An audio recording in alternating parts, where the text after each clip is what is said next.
വീണ്ടും ഇങ്ങനെ ലഭിച്ച അവസരത്തിനായിട്ട് ദൈവത്തെ മഹത്വപ്പെടുത്തുന്നു. ചില ദിവസങ്ങൾ, അതായത് വ്യാഴാഴ്ച വരെ ദൈവം അനുവദിച്ചാൽ ഇവിടെ ഉണ്ട്. അതിനുശേഷം ഒക്കലോഹമായിക്ക് പോകേണ്ടതുണ്ട്. ഇവിടെ കൺവെൻഷനുണ്ട് വരുന്ന ഈ ആഴ്ചയും. ശനി ഞായറും എല്ലാം അവിടെ ആയിരിക്കും. ദൈവം അനുവദിച്ചാൽ നിങ്ങളുടെ പ്രാർത്ഥനയും ചോദിക്കും. വേറെ ചില സ്ഥലങ്ങളിൽ പോകേണ്ടതുണ്ട്. ചില ദിവസം, ചില ആഴ്ചകളിൽ ദൈവം അനുവദിച്ചാൽ അമേരിക്കയെ കാണുന്നതിന് ശേഷമായിട്ട് നാട്ടിലോട്ട് പോകണം. അവിടെയും കൺവെൻഷന്, ബോംബെയിലും ഒക്കെ കൺവെൻഷനുണ്ട്, പോകേണ്ടതുണ്ട്. ദൈവമക്കളുടെ പ്രാർത്ഥന ചോദിക്കും. വായിച്ച തിരുവെടുത്ത് 20-ാം സങ്കീർത്തനം 4-ാം വാക്യമാണല്ലോ. ഒന്നുകൂടെ ഒന്ന് വായിക്കണമെന്ന് അപേക്ഷിക്കും.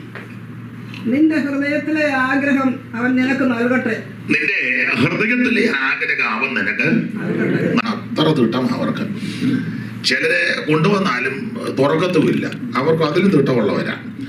പിന്നെ ചിലരെ ഇടയ്ക്ക് തുറക്കുന്നത് ഞാൻ പറയുന്നത് ശരിയാണോ എന്നറിയാനാണ്. അപ്പം അങ്ങനെയുള്ളവരെയൊക്കെ ഓർത്ത് ഞാൻ ദൈവത്തെ സ്തുതിക്കുക. അപ്പം എന്തെങ്കിലും അപാകത വന്നാൽ നിങ്ങൾ അങ്ങ് ക്ഷമിക്കണം. ദൈവത്തിന് മഹത്വം. ഞാൻ തിരുവനന്തപുരത്ത് വായിക്കണം. നിങ്ങളെക്കാളെല്ലാം വളരെ ചെറിയവനാണ് എല്ലാ നിലയിലും. അപ്പം ഇന്ന് രാത്രി നമുക്ക് അല്പസമയങ്ങൾ ദൈവജനത്തിൽ നിന്ന് ചിന്തിക്കാം. ഇത്രയും പേർക്ക് ഇവിടെ ഇന്ന് രാത്രി ഒന്നിച്ചു കൂടുവാൻ അവസരം ദൈവം തന്നല്ലോ. വളരെ സന്തോഷമുണ്ട്. ദൈവത്തിന് മഹത്വം. 20-ാം സങ്കീർത്തനം അതിന്റെ 4-ാം വാക്യം. അതിന്റെ ഹൃദയത്തിലെ ആഗ്രഹം അവൻ നിനക്ക് നൽകട്ടെ. നല്ല ആഗ്രഹത്തോടാണ് നമ്മളെല്ലാം ഇവിടെ ഇരിക്കുന്നത്. അല്ല, നല്ല ആഗ്രഹം വേണം. ദൈവത്തിന് മഹത്വം.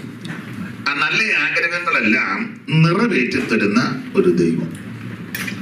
ഇതിനെ നമ്മൾ ചിന്തിച്ച് നിർത്തിയത്, ആഗ്രഹങ്ങൾ നടക്കാതെ പോയവരുമുണ്ട്, ആഗ്രഹം നടന്നവരുമുണ്ട്.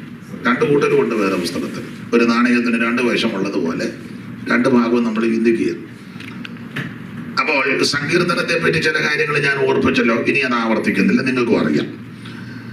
ഹൃദയത്തിലെ ആഗ്രഹം നടക്കാതെ പോയവരെ പറ്റിയാണ് നമ്മൾ ചിന്തിക്കുന്നത്. അതിനുശേഷം നടന്നവരെയും പറ്റി ചിന്തിച്ച് നിർത്തുന്നതാ യോഗത്തിനൊരു നല്ല അന്തരീക്ഷം. നടക്കാത്തവരെ പറ്റി ലാസ്റ്റ് പറഞ്ഞാൽ പോകുമ്പോൾ ഒരു മനോക്ലേശത്തോടെ പോകും.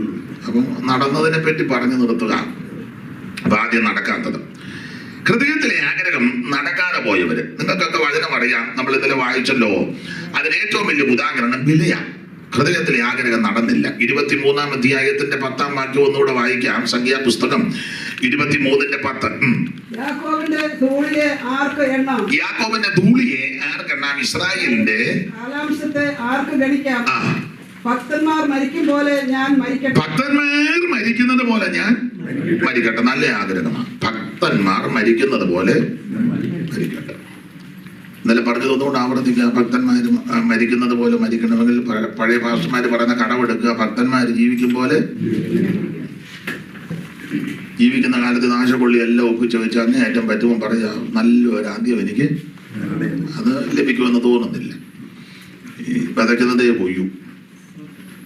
കാറ്റ് വിതച്ചാൽ കൊടുങ്കാറ്റാ കൊയ്യുന്നത്. നമ്മൾ ബിലയാണ് ഭക്തന്മാർ മരിക്കുന്നത് പോലെ മരിക്കണമെന്ന് ആഗ്രഹിച്ചു, പക്ഷെ നടന്നില്ല. മരിച്ചത് എങ്ങനെയാണെന്ന് നമ്മൾ ചിന്തിച്ചല്ലോ. 31-ാം അധ്യായത്തിന്റെ 8-ാം വാക്യം. സംഖ്യ 31-ന്റെ 8-ഉം യോശുവ 13-ന്റെ 22-ഉം. നിഹതന്മാരുടെ കൂട്ടത്തിൽ അവർ മിദ്യാന്യ രാജാക്കന്മാരായ ഏവി, ദേവ എന്നീ 5 രാജാക്കന്മാരെയും കൊന്നു. 5 രാജാക്കന്മാരെ കൊന്നു. അടുത്തത് ബെയോരിന്റെ മകനായ ബിലയാമിനെയും അവർ വാളുകൊണ്ട് കൊന്നു. വാളുകൊണ്ട് വെട്ടിക്കൊന്നു. ആഗ്രഹം നല്ലതായിരുന്നു. ഭക്തന്മാര് മരിക്കുന്നത് പോലെ മരിക്കണം. പക്ഷെ മരിച്ചത് അങ്ങനെ നിഹതന്മാരെ കൊന്ന കൂട്ടത്തില്. യോശുവയുടെ പുസ്തകം 13-ന്റെ 22 ഇതിനോട് ചേർത്ത് വായിക്കുന്നത് ഉചിതമാണ്. യോശുവ 13:22. ഇസ്രായേൽ മക്കൾ കൊന്നവരുടെ കൂട്ടത്തിൽ ബെയോരിന്റെ മകനായ ബിലയാം എന്ന പ്രശ്നക്കാരനെയും ഇസ്രായേൽ മക്കൾ കൊന്നവരുടെ കൂട്ടത്തിൽ ബെയോരിന്റെ മകനായ ബിലയാം എന്ന പ്രശ്നക്കാരനാണ്. രണ്ടർത്ഥമുണ്ട്. നമുക്ക് മനസ്സിലാകുന്ന ഭാഷ പറയുക, പ്രശ്നം ഉണ്ടാക്കരുത് കേട്ടോ. പുള്ളി പ്രശ്നമായിരുന്നു. അവിടെ പ്രശ്നക്കാരെന്ന് ഉദ്ദേശിച്ചത് ലക്ഷണം പറയുന്ന നാടൻ ഭാഷ പറഞ്ഞ മഷിനോട്ടക്കാരെ പോലുള്ള ആൾക്കാരെയാണ്. ഇവനെ വാള് കൊണ്ട് വെട്ടിക്കൊന്നു. അതിന് കാരണം നമുക്ക് ശാന്തമായിട്ടൊന്ന് ചിന്തിക്കാം. ആഗ്രഹം നല്ലതാ, ഭക്തന്മാര് മരിക്കുന്നത് പോലെ മരിക്കണം. ഈ ഒരു പ്രായമായി കഴിഞ്ഞാൽ എല്ലാവരുടെ ആഗ്രഹം ഇതാ. ഏതാ? അങ്ങോട്ട് വരുമ്പോ കാണുമ്പോ എനിക്കറിയാം. ഇപ്പൊ നിങ്ങൾ ഇങ്ങനെ ചിന്തിക്കുന്നത് എൻ്റെ അങ്ങനെ ആകുമെന്ന് ഓർത്താ. എല്ലാവർക്കും നല്ല അവസാനം ദൈവം തരട്ടെ. അപ്പോൾ ഭക്തന്മാര് മരിക്കുന്നത് പോലെ മരിക്കണം. ആഗ്രഹം നല്ലതാ, പക്ഷെ അങ്ങനെ നടന്നില്ല. നമ്മൾ ഇന്നലെ ചിന്തിച്ചു, ഭക്തന്മാര് മരിക്കുന്നതിനെ പറ്റി ഒത്തിരി തെളിവുണ്ട്. ഭക്തന്മാര് മരിച്ചത്, അതിലൊരു ഭക്തനെ പറ്റി നമ്മൾ ഇന്നലെ ചിന്തിച്ചു, ദാവീദ്. രാജകുമാരുടെ 1-ാം പുസ്തകം 1-ാം അധ്യായത്തിന്റെ 1-ാം വാക്യത്തിൽ ദാവീദ് വയസ്സി എന്ന് വൃദ്ധനായി. അപ്പം വയസ്സി എന്നു വൃദ്ധനായി, മരണത്തിന്റെ ആ രീതിയാണ്. രാജകുമാരുടെ 1-ാം പുസ്തകം 2:1 വായിക്കുന്നത് ദാവീദിന്റെ മരണകാലം അടുത്തപ്പോൾ. അപ്പൊ അടുത്തു. അപ്പൊ വയസ്സി എന്നു വൃദ്ധനായി, മരണകാലം അടുത്തു. ശമൂവേലിന്റെ 2-ാം പുസ്തകം 23:1 വായിക്കുന്നത് ദാവീദിന്റെ അന്ത്യവാക്യങ്ങളാവിത്. അപ്പം മരിക്കാറായപ്പം പിച്ചും പേയും പറഞ്ഞതല്ല. ഈ പ്രായമായി കഴിയുമ്പം പറയുന്നത് എന്നാന്ന് അവർക്ക് തന്നെ അറിയത്തില്ല. ഇല്ലേ? നിങ്ങൾ എന്നെ താഴോട്ട് നോക്കിയിരിക്കുന്നത് ഉള്ള കാര്യമാണ്. പ്രായമായി കഴിയുമ്പോൾ എന്നതാ പറഞ്ഞു പിടിപ്പിക്കുന്നത് അറിയത്തില്ല. നമ്മളിപ്പം പല കാര്യങ്ങൾ അറിയാമല്ലോ. ഈ പ്രായമായി കഴിയുമ്പോൾ വളരെ ശ്രദ്ധിക്കണം, വളരെ ശ്രദ്ധിക്കണം. എന്തുവാ സംസാരിക്കുന്നത്, എന്തുവാ, അതൊക്കെ വളരെ ശ്രദ്ധിച്ചു വേണം, സൂക്ഷിച്ചു വേണം. അപ്പൊ ദാവീദിന്റെ അന്ത്യവാക്യങ്ങൾ വളരെ കടഞ്ഞെടുത്ത പദങ്ങളാ. ഓടിച്ചെന്ന് വായിച്ച റോസമാമേ. ദാവീദിന്റെ അന്ത്യവാക്യങ്ങളാവുന്നത് ഇശായി പുത്രൻ ദാവീദ് ചൊല്ലുന്നു. അപ്പോൾ അപ്പനാരാണ് നല്ല ബോധമുണ്ട്. ഇശായി പുത്രൻ മരിക്കാറായപ്പോ നല്ല ഓർമ്മയാ. അടുത്തത് ഔന്നത്യം പ്രാപിച്ച പുരുഷൻ. അത് മനസ്സിൽ ഔന്നത്യം പ്രാപിച്ച പുരുഷനാ. പിന്നെ യാക്കോബൻ ദൈവത്താൽ അഭിഷിക്തൻ. താൻ അഭിഷിക്തനാന്നുള്ള ബോധമുണ്ട്. ഈ മരിക്കാറാകുമ്പോ അങ്ങനെയൊക്കെ ബോധം വേണം. ഞാൻ അഭിഷിക്തനാന്നുള്ള ഈ ഒരു ദൈവം ഇതിലാന്ന് മനസ്സിലാക്കണം. വായി വരുന്നതെല്ലാം വിളിച്ചു പോകരുത്. പിന്നെ ഇസ്രായേലിൽ മധുരഗായകൻ എന്ന് പറഞ്ഞാൽ ഈ തന്റെ പാട്ടുമൊക്കെ എല്ലാവർക്കും മാതിരിയാണ്. നമ്മൾ ചില പാട്ട് കേൾക്കുമ്പോൾ നമ്മുടെ ഉള്ള കൃപയും കൂടെ പോവുക. ചില പാട്ട് എന്നാ ഒരാൾ പാട്ട് കേട്ടപ്പോ ഇരിക്കുന്നതാണ്. ഞാൻ ചോദിച്ചാൽ എന്നതായി പാടി വെക്കും. അപ്പം മധുരഗായകനാ. അടുത്തത് യഹോവയുടെ ആത്മാവ് എന്നിൽ സംസാരിക്കുന്നു. മരിക്കാനായപ്പോഴും ആത്മാവിലാ സംസാരിക്കുന്നത്. ഇങ്ങനെ ഭക്തന്മാര് മരിക്കുന്നത് ഇങ്ങനെ ആത്മാവിൽ. എന്നിട്ട് പിന്നെ അടുത്തത് അവന്റെ വചനം എന്റെ നാവിന്മേൽ ഇരിക്കുന്നു. മരിക്കാറായപ്പോഴും വചനമാ നാവിന്മേൽ. സ്തോത്രം. എനിക്ക് ഒരു അമ്മയെ അറിയാം, നിങ്ങൾക്ക് ഒത്തിരി പേരെ അറിയാം. ഞാൻ എനിക്ക് അറിവിൽപ്പെട്ടോ എന്ന് പറയുക. മരിക്കാറായി കിടക്കുമ്പോൾ നമ്മൾ ചെല്ലുമ്പോൾ ദൂത് പറയും, വചനം പറയും, വചനം പറയും. അതൊക്കെ വലിയ മഹാഭാഗ്യമാണ്. മരിക്കാറാകുമ്പോഴും വചനം പറയണമെങ്കിൽ ജീവിച്ചിരിക്കുമ്പോൾ വചനം ഹൃദയത്തിൽ സംഗ്രഹിക്കണം. ജീവിച്ചിരിക്കുമ്പോൾ ഉള്ള നുണയും കോതിയും കുശുമ്പും കുഞ്ഞായ്മയും വിശുവിശുപ്പും എല്ലാം കൂടെ വെച്ച് അവരുടെ കുറ്റവും ഇവരുടെ കുറ്റവും അവര് പോയി ഇത് മുഴുവൻ അകത്തിങ്ങനെ ചില അമ്മായിമ്മമാര് പറയുന്ന കേട്ടോ, പാസ്റ്ററെ അവൾ എന്നോട് ചെയ്തതെല്ലാം എന്റെ ഹൃദയത്തിൽ ഇരിപ്പുണ്ട്, ഞാൻ ഒന്നും അതായി അവസാനം എടുത്ത് ഈ വിളമ്പുന്നത്. ആ സഹോദരൻ ചെയ്തതെല്ലാം എന്റെ ഹൃദയത്തിൽ ഇരിപ്പുണ്ട്. ഞാനിപ്പോ ഉപവാസ പ്രാർത്ഥനയാണ്, ഞാൻ ഒന്നും മിണ്ടുന്നില്ലെന്നേ ഇതെല്ലാം അകത്തിരിക്കും. പത്രോസ് ഒരിക്കൽ പറഞ്ഞു, ഹൃദയത്തിനകത്ത് നിന്ന് ഒരു 5 കൂട്ടം കാര്യം കളയണം. അറിയാമല്ലോ അല്ലേ? മൂളിച്ചൊക്കെ കേൾക്കുമ്പോ അറിയാം. പത്രോസിന്റെ 1-ാം ലേഖനം 2:1.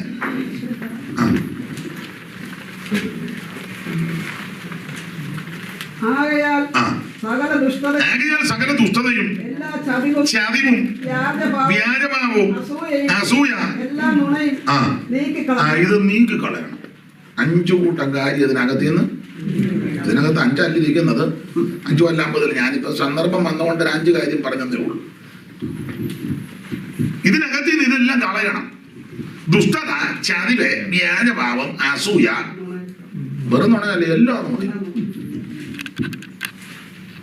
നമ്മളിതെല്ലാം വെച്ചുണ്ട ഗ്ലോറി വിക്ടറി കാൽപടി മഴയത്ത് കാറിന്റെ വൈപ്പർ അടിക്കും പോലെ നിന്ന് നിങ്ങൾ കണ്ടിട്ടില്ലേ? ആകത്തിന് മുഴുവൻ പാട്ട് പാടുമ്പോഴും മറ്റവനോട്ട് ഭാര്യ എന്നിട്ട് നിന്നും പ്രസംഗിക്കുമ്പോഴും മറ്റവനുമായിട്ട് യോജിപ്പില്ല. എന്നാലും ഞാൻ പറയണ്ടല്ലോ, അറിയാമല്ലോ. അപ്പൊ ഇതിനകത്തെല്ലാം ഇതിരിക്കുക, ഹൃദയത്തിനകത്ത്. പത്രോസ് പറയുക, ഇതെല്ലാം ഹൃദയത്തിൽ നിന്ന് കളയണം. ദൈവം ഇസ്രായേലിന് നിർമ്മല ഹൃദയമുള്ളവർക്ക് നല്ലവൻ, അത് നിശ്ചയമാണ്. നമ്മുടെ കർത്താവ് പറഞ്ഞു, ഹൃദയശുദ്ധിയുള്ളവർ. സൈമൺ സാറ് പാടിയ ഒരു പാട്ടിന്റെ ഒരു വരിയുണ്ട്, പൂർണ്ണ ഹൃദയ സേവ വേണം ദേവജാതന്, പരിപൂർണനാകുവാൻ ഇത് വേണ്ടതാണോ. പൂർണ്ണ ഹൃദയ സേവ വേണം ദേവജാതന്, പരിപൂർണനാകുവാൻ ഇത് വേണ്ടതാണോ. പാതി മനസ്സോടെ കിടുന്ന ദേവപൂജയെ പരൻ സ്വീകരിച്ചിട ഫലമാശിസായി വരാം. പാതി മനസ്സോടെ കിടുന്ന ദേവപൂജയെ പരൻ സ്വീകരിച്ചിട ഫലമാശിസായി വരാം. പൂർണ്ണ ഹൃദയ സേവ വേണം ദേവജാതന്, പരിപൂർണനാകുവാൻ ഇത് വേണ്ടതാണ്. പൂർണ്ണ ഹൃദയം, നല്ല ഹൃദയം. ആണ് നമുക്ക് മടങ്ങി വരാം. അപ്പൊ ദാവീദ് ഹൃദയത്തിനകത്തെല്ലാം ദൈവവചനമാണ്. അതുകൊണ്ട് ആ മരിക്കുന്ന സമയത്തും വചനമാണ്. ഒന്നുകൂടെ വാക്യം ഒന്ന് വായിച്ചോ. റസ്മാമ 23-ാം അധ്യായത്തിന്റെ ഇപ്പൊ വായിച്ചല്ലോ. ശോഭമേലിന്റെ 2-ാം പുസ്തകം 23-ാം അധ്യായത്തിൽ ഇപ്പൊ വായിച്ചില്ലയോ? ദൈവത്തിന്റെ വചനം തന്നെ നാവിന്മേലിരിക്കുന്നതാണ്. ഒന്നുകൂടെ ആ ഭാഗം ഒന്ന് വായിച്ചേ. യഹോവയുടെ ആത്മാവ് എന്നിൽ സംസാരിക്കുന്നു, അവന്റെ വചനം എന്റെ നാവിന്മേലിരിക്കുന്നു. അപ്പൊ ഈ മരിക്കാറായ സമയത്തും വചനം നാവിന്മേലിരിക്കുക എന്തോ നല്ല അന്ത്യമാണ്. വേറൊന്നും നാവിന്ന് വരുന്നില്ല. ഞാന് വിധിക്കുകയല്ല, പക്ഷെ അതൊക്കെ കേൾക്കുമ്പോഴും കാണുമ്പോഴും ഭയമാണ്. അവസാന സമയത്ത് അനാവശ്യം പറഞ്ഞ് മരിച്ചവരുണ്ട്. അപ്പച്ചാന്ന് വിളിക്കുമ്പോ കണ്ണു പൊട്ടുന്ന, അമ്മാമയെന്ന് വിളിക്കുമ്പോ അടുക്കാനൊക്കത്തില്ല. അതുപോലെ അത് അവരെ നമ്മൾ വിധിക്കേണ്ടത്, അവരും ദൈവം കൂടെ തീർക്കും. പക്ഷെ അത് കാണുമ്പം നമ്മുടെ ജീവിതത്തെ ക്രമീകരിച്ചോണം. അതിനാ ഈ പൗലോസ് കൊരിന്ത്യലേഖനത്തിൽ പറഞ്ഞല്ലോ, ഇത് നമുക്ക് ദൃഷ്ടാന്തമായി തന്നിരിക്കുക. 11-ാം വാക്യത്തിലുണ്ട്, ലോകാവസാനം വന്നിരിക്കുന്ന നമുക്ക് ബുദ്ധി ഉപദേശത്തിനാണ്. അപ്പൊ ഇങ്ങനെയുള്ള സംഭവങ്ങളൊക്കെ കാണുമ്പം നമ്മൾ വളരെ സൂക്ഷിച്ചോണം. അവരെ വിധിക്കണ്ട, അത് അവര് ദൈവം കൂടെ തീർത്തോളും. പക്ഷെ നമ്മുടെ ജീവിതത്തെ ഒന്ന് ക്രമീകരിച്ചോണം. നീതിമാന്റെ ഗതി ഇതാണെങ്കിൽ അപകടത്തിന്റെയും ഭാവിയുടെയും വളരെ സൂക്ഷിച്ചോണം. ഇരിപ്പ് കണ്ടിട്ട് മിക്കവാറും പരുവക്കേടാകാനാ തോന്നുന്നത്. നോട്ടോ ഇരിപ്പൊക്കെ കണ്ടിട്ട് ഒന്നും വരാതിരിക്കട്ടെ. ദൈവത്തിന്റെ മഹത്വം, നല്ല അവകാശവും നല്ല അന്ത്യവും പ്രാപിക്കണം. ദൈവത്തിന് മഹത്വം. ഈ എപ്പോഴും ഞാൻ പറയും, ചർച്ചക്കോടിന്റെ ഒരു പഴയ ദൈവനാസനുണ്ടായിരുന്നു, ഇന്ത്യ ദൈവസഭയുടെ PC ചാക്കോസാണ്, ജോകുര്യന്റെ പിതാവ്, മല്ലപ്പള്ളി കീഴ്വായ്പൂരുകാരാണ്. അത് TM അപ്പച്ചൻ്റെ മരുമകനും കൂടെ, TM വർഗീസ് സാറിൻ്റെ തോട്ടുകര. അപ്പം അദ്ദേഹം മരിക്കുന്ന സമയത്ത് വാനത്താനത്തെ ജോർജ് കുട്ടിച്ചാനാണ് കൂടെ നിന്നത്. അപ്പം എന്നോട് പറഞ്ഞതാ, മരിക്കുന്ന സമയത്ത് ഈ ജോർജ് കുട്ടി പാസ്വേഡ് പറഞ്ഞു, ജോർജ് കുട്ടി ഞാൻ മരിക്കാൻ പോവുക, സ്വർഗം തുറക്കുന്ന ഞാൻ കാണുന്നു, ദൂതന്മാർ വരുന്നെന്ന്. നമ്മൾ ജോർജ് കുട്ടി ഇവിടെ എല്ലാം നോക്കിയിട്ട് ദൂതനെ കാണുന്നില്ല. പുള്ളി പറഞ്ഞു, ദൂതം വരുന്നത് എന്നെ കൊണ്ടുപോകാൻ. അപ്പം ജോർജ് കുട്ടി പാസ് എന്നോട് പറഞ്ഞതാ, പുള്ളി അടുത്തുണ്ട്, മുഖമെല്ലാം ശോഭിച്ചു, നല്ല പ്രകാശപൂരിതമായി സ്തോത്രം പറഞ്ഞ് വളരെ ആത്മാവിൽ ബലപ്പെട്ട പോയത്. നല്ല അന്ത്യമാണ്.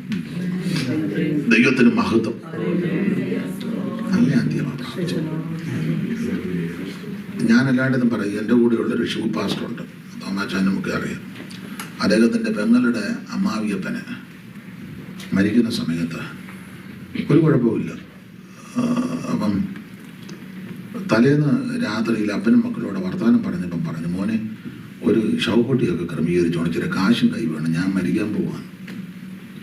പിള്ളേർ കാര്യമാക്കിയില്ല. രാത്രി ഭക്ഷണമെല്ലാം കഴിഞ്ഞ് വിശ്രമിച്ചു. രാവിലെ ആമ്പിള്ളേരുമായിട്ട് 2 പേര് സുവിശേഷ വേലക്കാരൻ കണ്ണൂര്. അപ്പം ഭക്ഷണം കഴിച്ചപ്പോൾ ഇഡലിയും സംബന്ധി സാമ്പാറും. മരുമകൾ ഷൂപ്പാസുടെ പെങ്ങള.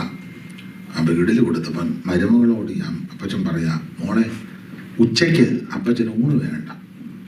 അതിനപ്പച്ചൻ ഉച്ചയ്ക്ക് ഊണ് വേളില്ല. അത് തമാശയായിട്ട് എടുത്തു. ഇഡലിയും സാമ്പാറും എല്ലാം കഴിച്ച് അപ്പച്ചൻ പോയി കുളിയെല്ലാം കഴിഞ്ഞ് ഡ്രസ്സും ഒക്കെ ധരിച്ച് കട്ടിലേ വന്നിരുന്ന് അമ്മച്ചിയുടെ ഒക്കെ ചെന്ന് കാര്യങ്ങളൊക്കെ ഒന്ന് ക്രമീകരിച്ച് കട്ടിലേ വന്നിരുന്ന് പാട്ട് പാടി പ്രാർത്ഥിച്ച് കട്ടിലോട്ട് കിടന്നു.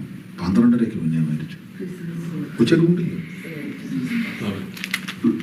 നമ്മളെത്ര ഉച്ചയൂണ് കഴിഞ്ഞ് വെച്ചാൽ പിന്നെ ഇരിക്കുന്നത്. എന്നിട്ട് പോകാൻ ഒരു താല്പര്യവും വൈകിട്ടത്തെയും കൂടെ എങ്ങനെയും തരാൻ. ചിലക്ക് പോകാൻ ഒരു താല്പര്യവും. 12 വയസ്സുള്ള മകള് അതെയാ കേട്ടിട്ടുണ്ടെന്നോട് ആവർത്തിക്കുക. 12 വയസ്സുള്ള മകള് കൊച്ചുമകള് കാപ്പി കൊണ്ട് കൊടുത്തപ്പോൾ അപ്പച്ചൻ വിഷണനായിട്ടിരിക്കുക. തന്നെ അപ്പച്ചൻ, ഞാൻ ചിന്തിക്കുകയായിരുന്നു, വർഷങ്ങൾക്ക് മുമ്പ് ഇങ്ങനെ രാവിലെ കാപ്പി കൊണ്ട് തന്നു നിന്റെ വല്യമ്മച്ചിയായിരുന്നു ഏലിക്കുട്ടി. അപ്പോൾ അവളിങ്ങനെ കാപ്പി എല്ലാ ദിവസവും കൊണ്ട് തരുമ്പോൾ ഞാൻ ചിന്തിക്കുമായിരുന്നു, ഇവിടെ കാലം കഴിഞ്ഞാൽ എനിക്ക് ആരാ കാപ്പി. അവൾ മരിച്ചു കഴിഞ്ഞപ്പോൾ നിന്റെ അമ്മയാണ് എനിക്ക് കാപ്പി കൊണ്ടുവന്ന് മരുമകൾ. അന്നാലും ഞാനിങ്ങനെ ചിന്തിക്കും, ഇവിടെ കാലം കഴിഞ്ഞാൽ എനിക്ക് ആരാ രാവിലെ കാപ്പി. അന്നാലും ദൈവം നിന്നെ എനിക്ക്. അപ്പച്ചനെ 90 കഴിഞ്ഞു. പിന്നെ എന്നാ അപ്പച്ച ഇപ്പം അല്ല നിന്റെ കാലം കഴിഞ്ഞാൽ എനിക്ക് ആരാ? അപ്പച്ചന് 90, അവക്ക് 12. അല്ല നിങ്ങളുടെ ഇരിപ്പ് കണ്ടിട്ട് അങ്ങനെ തന്നെ നിങ്ങൾ ഇരിക്കുന്നത്. ദൈവത്തിന് മഹത്വം. പോകാൻ ഒരു താല്പര്യവും ചിലർക്ക് ഇല്ല. അല്ല എല്ലാവർക്കും ദൈവം ദീർഘായുസ്സ് തരട്ടെ. പക്ഷെ ഒരു കാര്യം, നല്ല അന്ത്യമായിരിക്കണം. കർത്താവിന്റെ വരവാണെങ്കിൽ കൈവിടപ്പെടാതെ എടുത്തുകൊള്ളണം. അല്ല, വരവിന് മുമ്പ് നമ്മൾ ചേർക്കപ്പെടുന്നത് തിരികിതമാണെങ്കിൽ എല്ലാവരും പ്രാർത്ഥിക്കണം. എല്ലാവരും. നമ്മൾ മനുഷ്യരാ, പോഷത്വങ്ങളും പോരായ്മകളൊക്കെ ഉണ്ട്. അതെല്ലാം ഒന്നുകൂടെ ക്രമീകരിച്ച് ഓരോ യോഗങ്ങൾ കഴിയുമ്പോൾ നമ്മുടെ ജീവിതത്തെ ക്രമപ്പെടുത്തണം. അതിനാ യോഗം. വിശേഷിച്ച് വചന ശുശ്രൂഷ എന്തിനെന്ന് ചോദിച്ചാൽ, ഓരോ ശുശ്രൂഷ കഴിയുമ്പോൾ ഞാൻ പ്രസംഗിക്കുന്ന ഞങ്ങളും കേൾക്കുന്ന നിങ്ങളും നമ്മുടെ ജീവിതത്തെ ഒന്നുകൂടെ ക്രമപ്പെടുത്തി കർത്താവിന്റെ വരവിന് വേണ്ടി ഒരുങ്ങണം. ഇപ്പൊ എല്ലായിടത്തും ചടങ്ങ 10 മിനിറ്റ് 30 മിനിറ്റ്. ചിലപ്പോൾ പറഞ്ഞുകൊണ്ട് 30 കൂടുതൽ പോയ ആൾക്കാർ ശ്രദ്ധിക്കുകയല്ല. ശ്രദ്ധിക്കണ്ട. ഏകദേശം 3 ദിവസം വരുന്ന് പറഞ്ഞിട്ടും ഒരു കുഞ്ഞുങ്ങളും ഇല്ലേ? യോ, എത്ര ദിവസം? പുരുഷാരത്തെ കണ്ടാല് മലമേലിരുന്നു, തിരുവായി അങ്ങോട്ട് പോയി, ഒരു കുഞ്ഞുങ്ങൾ പോകുന്നില്ല.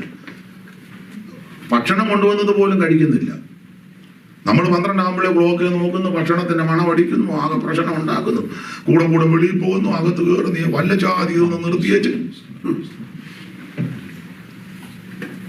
ആരാധനയ്ക്ക് കറക്റ്റ് ടൈം തുടങ്ങുക നിർത്തുകയും ചെയ്ത് കഴിഞ്ഞ് ഭക്ഷണത്തിന് ടൈം ഒന്നുമില്ല. നല്ല പേരുക്കിരുന്ന് എത്ര നേരം എടുത്തു. എന്നാൽ അതിനോടൊരു ടൈം പറയണ്ടേ? അരമണിക്കൂർ കൊണ്ട് കഴിച്ചു തീർത്തോണം. കുഴഞ്ഞു. ആട്ടെ, നമുക്ക് ആ ഭാഗത്തിന് മുഖത്തെല്ലാവരും പ്രയാസം പരിവിട്ടേക്കും. ആ വിഷയം വിട്ടു. അപ്പൊ ശ്രദ്ധിക്കുക, നല്ല അവകാശം, നല്ല അന്ത്യം പ്രാപിക്കണം. ഭക്തന്മാരുടെയൊക്കെ മരണം അങ്ങനെ. ആ അപ്പച്ചനെ ഉച്ചയ്ക്ക് കഴിച്ചില്ല, മക്കളും കഴിച്ചില്ല, അപ്പച്ചൻ മരിച്ചു. പിന്നെ അതിൻ്റെ നല്ല അന്ത്യം.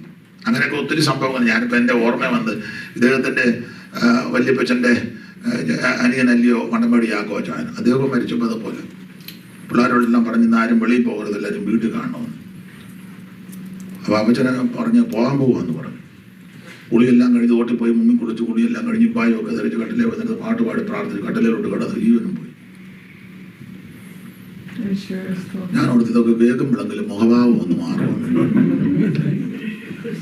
നിങ്ങൾ പറയും ഇതിന് മരുന്ന് കേട്ടിട്ട് ഞങ്ങളുടെ മാറിയിട്ടില്ല. പിന്നെ ദൈവത്തിന്റെ മഹത്വം, നല്ല അവകാശം, ദൈവത്തിന്റെ മഹത്വം.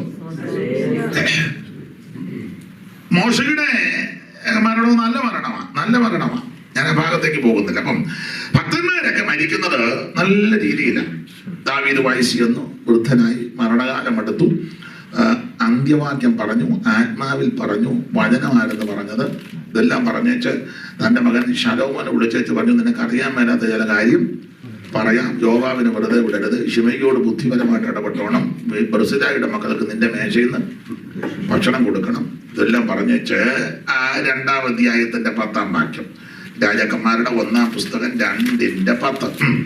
പിന്നെ ദാവീദ് തന്റെ പിതാക്കന്മാരെ പോലെ നിദ്ര പ്രാപിച്ചു. എങ്ങനെയുണ്ട്?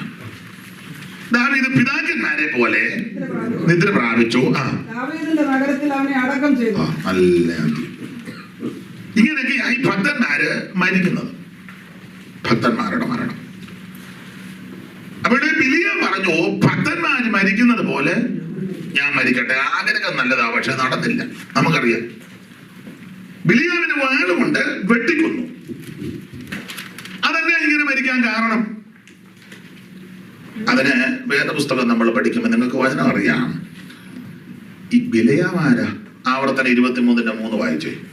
ആവർത്തനം 23:3 അറിവുള്ള വാക്യമെങ്കിലും ഒന്ന് വായിച്ചു.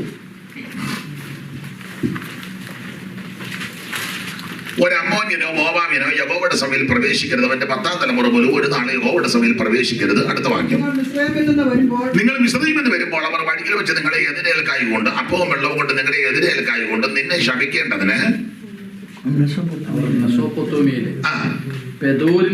മെസൊപ്പൊത്താമിയയിലെ പെദോരിൽ നിന്ന് ബെയോരിന്റെ മകനായ ബിലിയാം അവിടെ തെളിയുക. മെസൊപ്പൊത്താമിയയിലെ പെദോരിൽ നിന്ന് ബെയോരിന്റെ മകനായ ബിലിയാം. അപ്പോൾ ഇദ്ദേഹം മെസൊപ്പൊത്താമിയക്കാരന്, പക്ഷെ പ്രശ്നക്കാരന്. എന്നാൽ മെസൊപ്പൊത്താമിയ എന്ന് വന്ന വേറൊരാളുണ്ട്, നമുക്കറിയാലോ, അബ്രഹാം.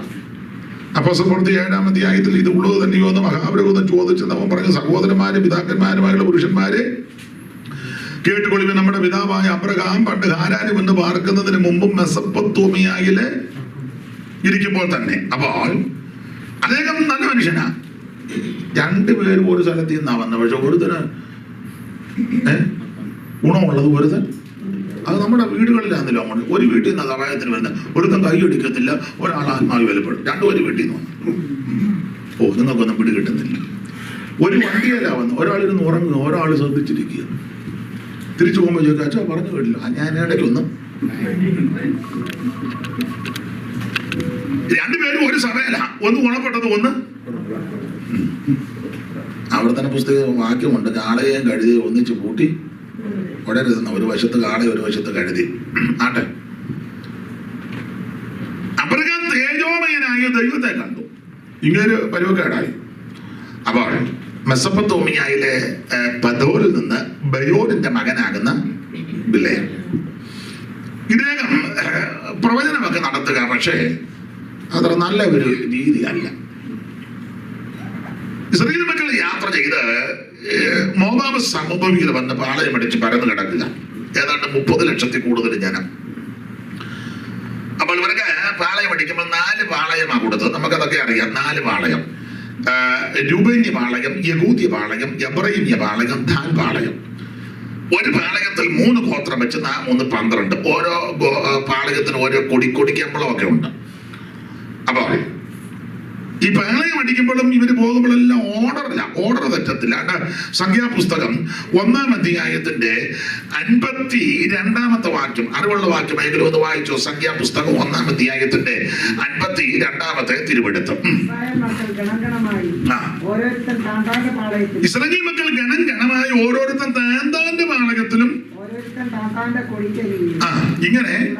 അപ്പൊ താന്താന്റെ പാളയത്തിലും താന്താന്റെ കൊടിക്കരികിലും എന്ന് പറഞ്ഞാൽ ഉണർവ് കയറി തുള്ളിച്ചാടി വേറെ പാളയത്തിലൊന്നും. ചില ആത്മാവിലായി കഴിയുമ്പോൾ ചില ഇടങ്ങൾ കണ്ടില്ല, അങ്ങോട്ടും ഇങ്ങോട്ടും എല്ലാം ഓടുക. സഹോദരന്മാരുടെ ഒരു തുള്ളി അങ്ങോട്ട് സഹോദരി ഇവിടെ, പിന്നെ വലിയ അനക്കമൊന്നുമില്ല, അങ്ങനെ ഇരുന്നാൽ മതി. ചില ഇടങ്ങളിൽ തുള്ളി അങ്ങോട്ട്. പാസ്റ്റർമാരുടെ ഭാര്യമാർ അവരെ ഇങ്ങനെ, അവരാണ് അതിൽ 7 എണ്ണമോ 3 എണ്ണം അതിൽ ചാടി വെച്ച് ബൈബിളിന്റെ പുറത്ത് വരാ കയറി ചാടുന്നത്. ചിലക്ക് തലയിലും തുണിയില്ല. പിന്നെ അത് പോട്ടെ, പറയുന്നില്ല ഞാൻ. ഇതിനെല്ലാം ഒരു ഓർഡർ ഉണ്ട്. വെട്ടിക്കിളിക്ക് രാജാവില്ലെങ്കിലും അത് എന്ന് പറഞ്ഞതുപോലെ ഈ 30 ലക്ഷം ജനമല്ലേ നല്ല എന്തെയോ ഓർഡറല്ല കൊണ്ടുപോയത്. ഓരോരുത്തർ താന്താന്റെ പാളയത്തിൽ ഓരോരുത്തർ താന്താന്റെ കൊടിക്കരികിൽ ഇങ്ങനെ പാളയം അടങ്ങണം. അതുകൊണ്ടാണ് ഇവരെ കണ്ടെച്ച് വിലയാൻ പറഞ്ഞൊരു പദമുണ്ട്. 24:5 വായിച്ച സംഖ്യാപുസ്തകം 24:5. യാക്കോബേ നിന്റെ കൂടാരങ്ങൾ, ഇസ്രായേലേ നിന്റെ നിവാസങ്ങൾ. എത്ര മനോഹരം! പർവ്വതത്തിന്റെ മുകളിൽ കയറി ഇങ്ങനെ നോക്കുമ്പോൾ എത്ര നല്ല ഡിസിപ്ലിന്, നല്ല ഓർഡർ. ഈ ദൈവമക്കളുടെ ആരാധനയും ക്രമവും ഒക്കെ നല്ല ചിട്ടയിലായിരിക്കണം. ഇത് ചില സഭയിൽ ചെന്ന് തോന്നുന്നിടത്ത് വന്നിരിക്കുക, തോന്നിയത് പോലെ ഇരിക്കുക. ഇവിടുത്തെ എനിക്കറിയത്തില്ല, നാട്ടിലൊക്കെ സ്റ്റേജിലൊക്കെ ഇരിക്കുന്ന ചില വിദ്വാന്മാർ കാലും വെച്ച് വിറപ്പിച്ച്, എന്നാണ് ഇവിടുത്തെ ഒരു കാലെടുത്ത് പണ്ട് ഈ വാസവദത്ത ഇരുന്നത് പോലെ. സ്കൂളിൽ പഠിച്ചൊരു പദമുണ്ട്, ഇല്ലേ? കരണക്കകത്ത് കുമാരനാശാന്റെ കരണ, അതിനകത്ത് കാലെടുത്ത് തുടക്കാമ്പിൽ കയറ്റി വെച്ചും കഞ്ചവാണം തന്റെ പട്ടം കെട്ടിയ രാജ്ഞി പോലെ മഞ്ജുളാങ്കി ഇരിക്കുന്നു മതിമോഹിനി. സഭായത്തിരിക്കുക മഞ്ജുളാങ്കി, കാലും വെച്ചു, കാലുമൊക്കെ ഉറപ്പിച്ച് ഇതൊന്നൊരു നല്ല പോട്ടെ. കാണുമ്പോൾ സങ്കടമൊക്കെ തോന്നാറുണ്ട്. സ്തോത്രം, സങ്കടം തോന്നാറുണ്ട്. പിന്നെ ചിലയിടത്ത് ഇതൊന്നും മിണ്ടാനും ഒക്കെ ഞാൻ പറയും, അത് വേറെ വിഷയം. നിങ്ങളാരും പറയണ്ട, പറഞ്ഞാൽ നിങ്ങൾ അന്നേരം പേരിക്കും എല്ലാവരും കൂടെ പോകും. ദൈവസന്നിധിയിൽ ഇരിക്കുമ്പോൾ ഒരു ഭക്തി, ബഹുമാനം. ദാവീദ് ഇങ്ങനെ പറഞ്ഞ ആലയത്തിലേക്ക് ചെന്ന് നിങ്ങളുള്ള ഭക്തിയോടെ, അതാണ് ദൈവത്തിന്റെ ഭക്തി. ദൈവത്തെ ഞാൻ അമ്പലത്തിലൊക്കെ ഞങ്ങൾ പോയിക്കൊണ്ടിരിക്കുന്ന കാലത്ത് എന്ത് ഭക്തിയാണെന്നറിയാം. ആ നട തുറക്കുന്ന സമയത്ത് വളരെ കൈകൂപ്പ്, ഒരു മുട്ടുശുചി വീണാലറിയും. അവിടെ ഇരിക്കുന്ന മുഴുവൻ ആൾക്കാർ ഒരൊറ്റ നോട്ടമേയുള്ള നട തുറക്കുന്നത്. ആ ശ്രീകോവിലിനകത്ത് നട തുറക്കുമ്പോൾ ഒന്ന് ദർശിക്കണം. എന്ത് ഭക്തിയാണെന്നറിയോ? ഭയങ്കര ഭക്തി. വേറെ സംസാരങ്ങളൊന്നും അവിടെ വളരെ ഭക്തി. ആ പ്രസാദമൊക്കെ തരുമ്പം ഞങ്ങളൊക്കെ ഇങ്ങനെ നമ്മൾ തിരുമേശ എടുക്കുന്ന കണ്ട് അത് ഉമ്മ പണ്ട് കുറച്ച് തിന്നു എന്നിട്ട് ചോദിച്ചു സാധനം കിട്ടിയോ? അവൻ ഉപദേശിച്ചു സാധനം ഞാൻ വീട്ടിൽ നിന്ന് കൊഴുക്കട്ട കൊണ്ടുവന്നല്ലേ. അല്ല, ചിലരങ്ങനെ മുറുക്കി കൊടുക്കുന്നത്, ചിലരങ്ങനെ എടുക്കുന്നതും. പണ്ട് കൊച്ചു വായിട്ടിരുന്ന തള്ളയെടുത്ത് അപ്പം കൊണ്ട് കൊടുത്തപ്പോൾ അമ്മയെടുത്ത് കൊച്ചിനെ കൊടുത്തില്ല. കൊച്ചു കിടന്ന് കരഞ്ഞു. ഈ തള്ളയ്ക്ക് ബോധമുള്ള തള്ളയല്ല. അവരോട് പറഞ്ഞു കൊച്ചിനോട്ട് കൊടുക്കാൻ. ഭാഷ പറഞ്ഞത് ചാനപ്പെട്ടപ്പോൾ കൊടുക്കണം. ഈ തള്ള കിട്ടപ്പോൾ വാ വെച്ച് ഞാൻ കടയിൽ നിനക്ക് അയാൾ തന്നെ ഇച്ചിരി തരുള്ളൂ, ഞാൻ നിനക്ക് 2 എണ്ണം മേടിച്ചു തരാമെന്ന് പറഞ്ഞു. അപ്പൊ ഇതെന്നതാണെന്നോ, ഇത് എന്തിനാണെന്നോ, ഇതിന്റെ പവിത്രത എന്താണെന്നോ, ഇതിന്റെ മാന്യത എന്താണെന്നോ ഒന്നും മിക്കവർക്കും അറിയത്തില്ല.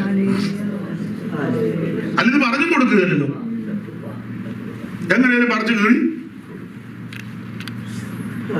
അതെ ആ ഭാഗത്തേക്ക് അപ്പൊ സങ്കടം വരുത്തൊക്കെ കാണുന്നു. ദൈവസന്നിധി വരുമ്പോ ആൾ അതിന്റെ ഭക്തിയോടെ വേണം.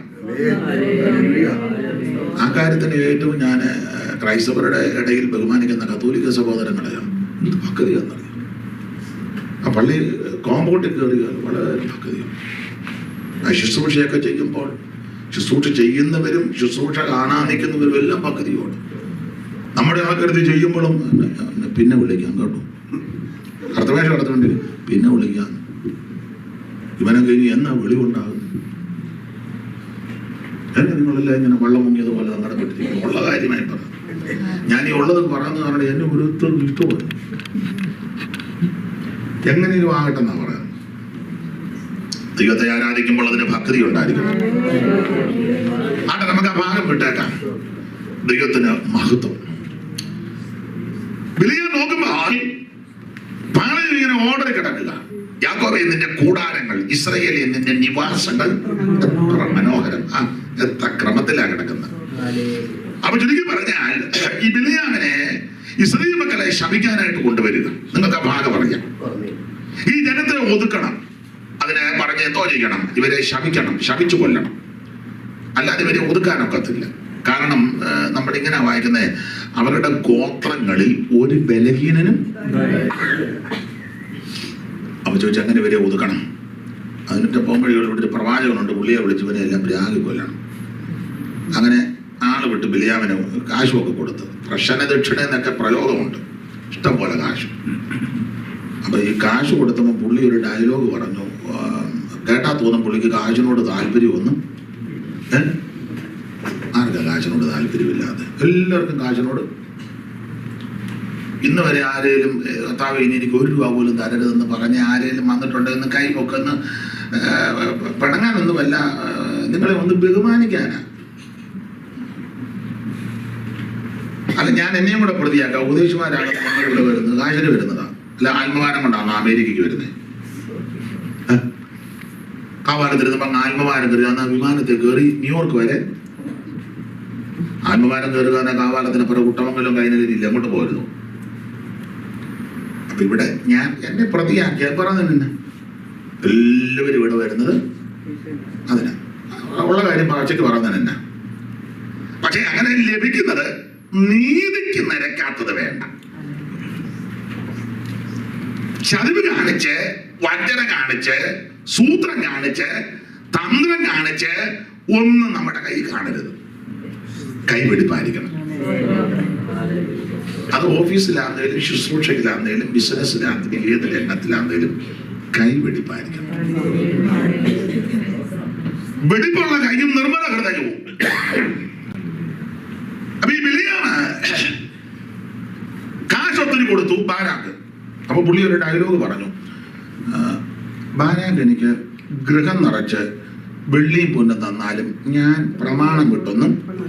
12 വാക്യാണോ റോസമാണേ വായിച്ചേ? ബാലാക്ക് തന്റെ ഗൃഹം നിറച്ച് വെള്ളിയും പൊന്നും എനിക്ക് തന്നാലും എന്റെ ദൈവമായ യഹോവയുടെ കൽപ്പന ലംഘിച്ച് ഏറെയോ കുറയോ ചെയ്യുവാൻ എനിക്ക് കഴിയും. എങ്ങനുണ്ട്? നല്ല എന്ത് സുന്ദരമായ പ്രയോഗമാണ്. ബാലാക്ക് എനിക്ക് ഗൃഹം നിറച്ച് വെള്ളിയും പൊന്നും. വെള്ളി പൊന്നെന്ന് ഉദ്ദേശിക്കുന്ന കാശാണ്, പണമാണ്. അപ്പൊ മനസ്സിലാകുന്ന ഭാഷ പറഞ്ഞ പുള്ളി പറയാം, ബാലാക്ക് എനിക്ക് എത്ര പണം തന്നാലും ഞാൻ പ്രമാണം വിട്ട്. ചുമ്മാ പറഞ്ഞത്. ഞാൻ സഹിതം പലരും പറയത്തില്ല എനിക്ക് ദൈവമക്കളെല്ലാം ഒരുപോലാണ്. ചുമ്മാ പറയാം. കൈ കൊടുക്കുന്നത് തന്നെ നമ്മൾ ആളെ തരം നോക്കി ഇച്ചിരി പിടിപ്പം പത്രാസുള്ള അച്ഛനെ കൈ കൊടുത്താൽ എന്ത് ചെയ്ത് പുള്ളി വിട്ടാലും നമ്മൾ ഇങ്ങനെ ഷെയ്ക്കാൻ തന്നെ. പുള്ളിക്ക് കൈ വിട്ടേച്ച് വേറെ കൈ കൊടുക്കും, എന്നാലും നമ്മൾ വിടുകയില്ല. അതേസമയം കാശും പത്രാസും പ്രൗഢി ഇല്ലാത്ത പുള്ളിക്ക് അന്നേ 3 പേരിൽ ഇങ്ങനെ തൂത്തയച്ച് പോകും. ചെല്ലുവിന് അതും ഇങ്ങനെ പുൽപ്പിറ്റിൽ നിന്ന് നമ്മൾ പറയുന്നത് എന്നെ നിങ്ങളെല്ലാം കഷായം കുടിച്ച പോലെ ഷെയ്പ്പുകളിൽ ഉള്ള പറയും. അദ്ദേഹം പറയാം, ആരോഗ്യം എനിക്ക് ഗൃഹം നിറച്ച് പണം തന്നാൽ വെള്ളിയും പൊന്നും പണം തന്നാലും ഞാൻ പ്രമാണം വിട്ട്. ഈ പുറമെ പറഞ്ഞത് എങ്ങനെ? ഈ ദൈവവചനമായിരുന്നു ദൈവം ഹൃദയങ്ങളെ അന്തര്യങ്ങളെ. സങ്കീർത്തനക്കാരൻ അങ്ങനെ പറഞ്ഞത്, ദൈവമേ നീ എന്നെ ശോധന ചെയ്തു, എന്നെ നടപ്പും. പിന്നെ 139 ഒന്നല്ലേ? ഒന്ന് വായിച്ചു, പെട്ടെന്ന് വായിച്ചു.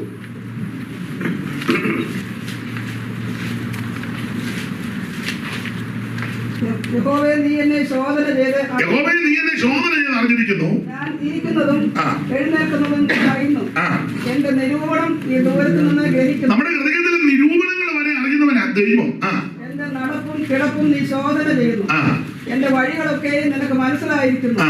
യഹോവേ നീ മുഴുവനും അറിയാതെ ഒരു വാക്ക് എന്റെ നാവിന്മേലില്ല. ഒരു വാക്ക് എന്റെ നാവിന്മേലുമില്ല, ഹൃദയത്തിലുമില്ല. ദൈവം ഇതെല്ലാം നന്നായിട്ട് അറിഞ്ഞുകൊണ്ടിരിക്കുക. ഇരിക്കുന്നതും എഴുന്നേൽക്കുന്നതും കർത്താവ് കാണുന്നു, ഗ്രഹിക്കുന്നു കർത്തനൻ ഹൃദയ നിരൂപണമോ. ദൂരത്തു നിന്നും തന്നെ ഇതത്ഭുതം, ദൂരത്തു നിന്നും തന്നെ അത്ഭുതം. ഈ പരിജ്ഞാനം, ഈ പരിജ്ഞാനം ആശ്ചര്യദായകമേ. അറിയുന്നു ശോധന ചെയ്തന്റെ നാഥൻ, അറിയുന്നു ശോധന ചെയ്തന്റെ നാഥൻ.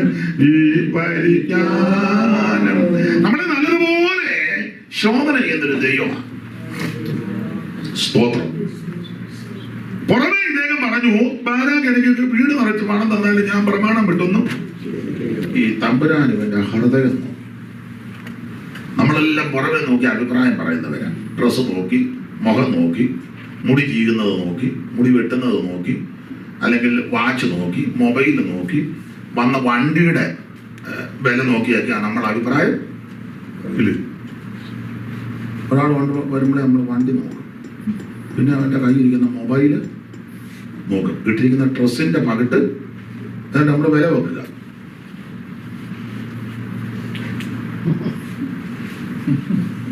അതേസമയം വലിയ വണ്ടിയും മൊബൈലും പൈസ ഇല്ലാന്ന് പറഞ്ഞ്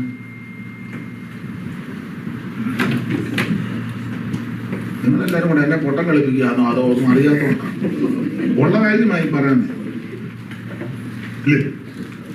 സഭയിലാണെങ്കിലൊക്കെ ഇവിടുത്തെ അറിയത്തില്ല, നാട്ടിലൊക്കെ അങ്ങനെ ചില പ്രൗഢിയും പത്രാസുകളുടെ കാണാൻ നമ്മൾ പിടിച്ച് മുന്നിലിരുത്തും, പുള്ളിയെ നമ്മൾ കൂടെ കിളത്തും. ചെറിയ കമ്പനി ജോലിയാണെങ്കിൽ വലിയ താല്പര്യമൊന്നും കാണുകയില്ല. ഫാർമസിയും വലിയ ആറിനും ഒക്കെ ആണെങ്കിൽ എല്ലാവരും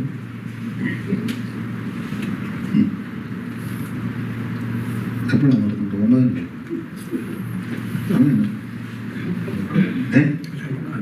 ഇച്ചിരൂടെ ഗുണമാകുന്നെങ്കിൽ ഇച്ചിരൂടെ ഗുണമാകട്ടെ. നിങ്ങൾ മാത്രമല്ല, ഓൺലൈനിലുണ്ടല്ലോ ചിലത് വെളിയിലൊന്നും ഗുണമാകട്ടെ. പ്രസംഗിക്കുന്ന ഞങ്ങളും ശരിയാകട്ടെ. ദൈവത്തിന് മഹത്വം. നമ്മളെല്ലാം അറിയുന്ന ഒരു ദൈവമുണ്ട്, എല്ലാവരും നന്നായിട്ടാണ്. ഹൃദയത്തിൽ ഇരിക്കുന്നത് വേറെയാ, പക്ഷെ പുറമേ പറഞ്ഞത് മറ്റൊന്നാ. പുറമേ പറഞ്ഞ് എനിക്ക് വീട് നിറച്ച് പണം തന്നാലും ഞാൻ തമ്പുരാൻ ഈ ചില അസുഖങ്ങൾ സ്കാൻ ചെയ്താലേ പിടി കിട്ടും. ചില അസുഖങ്ങൾ ചില നല്ല ഡോക്ടർമാരൊക്കെ ചിലപ്പോൾ ലക്ഷണം കാണുമ്പോൾ അറിയാം, എന്നാൽ ചില പിടി കിട്ടില്ല. അതിന് ഡോക്ടേഴ്സ് പറയും ഒന്ന് സ്കാൻ ചെയ്തേച്ച്. നാട്ടിലൊക്കെ ഇത് ബിസിനസ് ആയതുകൊണ്ട് ഇവർ പറയുന്നിടത്ത് സ്കാൻ ചെയ്യുക മാത്രമല്ല, വേറെ ഒരു സ്ഥലത്തും കൂടെ കാരണം ഇതിൽ ബിസിനസ്സാണ്. നാട്ടിലൊക്കെ ആശുപത്രിയിലോട്ട് ചെന്ന് ചുമ്മാ നിൽക്കുന്നവരെയും പിടിച്ച് പരിശോധിക്കും. ഒരു പനിക്ക് അങ്ങോട്ട് ചെന്ന ഉടനെ അങ്ങ് പരിശോധനയാണ്. കാരണം മിഷനെല്ലാം മേടിച്ച് വെച്ചിരിക്കുക, വേറെ രാജ്യത്ത് നിന്ന് കൊണ്ടുവന്നത്. അതെല്ലാം എന്തെങ്കിലും ഒന്ന് ചെയ്യണ്ട. ഒരുത്തന്നെ പറഞ്ഞു സ്കാൻ ചെയ്യാൻ പറഞ്ഞു, ഞാൻ പുള്ളിയെ ഓട്ടോയിൽ കൊണ്ടുവന്നതാണ്. അപ്പൊ ഓട്ടോക്കാരനെ പോയി അവനോട് പുള്ളിയെ അങ്ങോട്ട് കയറ്റി അവനോടാണ് പപ്പനെ സ്കാൻ ചെയ്യാം. ഞാൻ എൻ്റെ ഓട്ടോയിൽ അയാളെ അങ്ങനെ എന്തല്ലോ കൃത്രിമങ്ങളാണ് നടക്കുന്നത്. ഇപ്പോൾ അതിന് ഭയങ്കര പരസ്യമാണ് നാട്ടിലൊക്കെ. തിരുവല്ലയിലൊക്കെ നിങ്ങൾ വന്നാൽ കാണാം ഭയങ്കര സകല ഹൃദയങ്ങളും പറയും വരുമല്ലോ. വേറെ റിപ്പോർട്ട് കണ്ട് ഇനി ഒറ്റ വഴിയേ ഉള്ളെന്ന് ബിലീവേഴ്സ്. പുള്ളിയും നമ്മളും എല്ലാം വർഷങ്ങളായിട്ട് പറഞ്ഞ ഒറ്റ വഴിയേ ഉള്ളൂ, യേശു ക്രിസ്തു. ഇപ്പൊ അതെല്ലാം തിരിഞ്ഞു ഒറ്റ വഴിയേ ഉള്ളൂ. അതെ, അപ്പൊ ചില അസുഖങ്ങളെ പിടികിട്ടത്തില്ല, അതിനെ അവർ പറഞ്ഞ സ്കാൻ ചെയ്യാൻ. അപ്പൊ ഡോക്ടർ പറയുന്നിടത്ത് ഒന്ന് സ്കാൻ ചെയ്തേക്കണം, ഉടക്കണ്ട. കടം മേടിച്ചാലും പറയാത്ത സ്ഥലത്തോടൊന്ന് രണ്ടും സെയിം റിപ്പോർട്ടാണെങ്കിൽ ചികിത്സയ്ക്ക് ഏൽപ്പിക്കാം. അല്ലാതെ ഓപ്പറേഷൻ വേണമെന്ന് പറഞ്ഞാണ് കീറിക്കൊള്ളാൻ പറയരുത്. രണ്ട് അപ്പൊ ഈ പുറമേ പറഞ്ഞു ഗൃഹം നിറച്ച് പണം ഉണ്ടെങ്കിൽ ഞാൻ പ്രമാണം വിടുകയില്ല. അപ്പൊ തമ്പുരാൻ ഈ രണ്ട് സ്കാനിങ്, ബിലിയാമിന്റെ ഹാർട്ട് രണ്ട് സ്ഥലത്തെ സ്കാനിങ്, രണ്ട് സ്കാനിങ് റിപ്പോർട്ട് ഒന്നാണ്. വായിച്ച് 3 വാക്യം വായിക്കണം. പത്രോസിന്റെ 2-ാം ലേഖനം 2-ാം അധ്യായത്തിന്റെ 15-ാം വാക്യവും യൂദയുടെ ലേഖനം അതിന്റെ 14-ാമത്തെ വാക്യവും 11-ാമത്തെ വാക്യവും പിന്നെ വെളിപ്പാട് പുസ്തകം 2-ാം അധ്യായത്തിന്റെ 14-ാം വാക്യവും. ആകെ പത്രോസിന്റെ 2-ാം ലേഖനം 2-ന്റെ 14, 15 വായിച്ചു. അവർ നേർവഴി വിട്ടുതെറ്റി ബയോരിന്റെ മകനായ ബിലിയാമിന്റെ വഴിയിൽ നടന്നു. അവൻ അനീതിയുടെ കൂലി കൊതിച്ചുവെങ്കിൽ സംഖ്യാപുസ്തകത്തിൽ പുള്ളി പറഞ്ഞു ഗൃഹം നിറച്ച് വെള്ളി കൊണ്ട് തന്നാലും എനിക്ക് താല്പര്യമില്ലെന്ന്. പക്ഷെ സ്കാനിങ് റിപ്പോർട്ട് പറഞ്ഞത് ഇവൻ കൂലി റിപ്പോർട്ട് വന്ന യൂദാ 11. അവർക്ക് അയ്യോ കഷ്ടം, അവർ കായിന്റെ കയ്യിന്റെ വഴിയിൽ നടക്കുകയും ആ. കൂലി കൊതിച്ച് ആ. ബിലയാമിന്റെ കൂലി കൊതിച്ച് ബിലിയാമിന്റെ വഞ്ചന. മതി. 2 സ്കാനിംഗ് റിപ്പോർട്ടും അങ്ങനെയുണ്ട്. ഞാൻ വേറെ ആരെയും കുറ്റപ്പെടത്തില്ല, എന്നെ പ്രതിയാക്കി പറയാം. 1-ാം പ്രതി ഞാൻ. പൗലോസ് പറഞ്ഞ പോലെ ആ പാപികളിൽ ഈ പുൾപിറ്റ് നിൽക്കുമ്പോൾ മൈക്ക് കിട്ടുമ്പോൾ ഞാൻ നിങ്ങളും എല്ലാം നല്ല വകുപ്പ് പറയും. ഇല്ലേ? പറയും. 1-ാം പ്രതി ഞാൻ. ഈ പറയുന്നത് പോലാണോ ഇത് കഴിഞ്ഞ് നമ്മൾ ആൾക്കാരോട് ഇടപെടുന്നത്? ഒരപ്പത്തിൻ്റെ അംശങ്ങളാണ് നമ്മളെല്ലാവരും. ശരീരത്തിൻ്റെ അവയവമാണ്. സ്നേഹിക്കണം. അതിനെപ്പറ്റി നമ്മൾ പഠിച്ച് പിന്നെ എല്ലാം നല്ല പഠിത്തം നല്ലതാണ്. അഗാപ്പെ അതെത്രയായിട്ട് പകുത്ത് പറയാമെങ്കിലും അറിയാം. അഗാപ്പെ പറയുന്ന പുള്ളി അനിയനുമായിട്ട് കൊണ്ടിട്ട് 5 വർഷമായി. വിഷയം എന്നാ?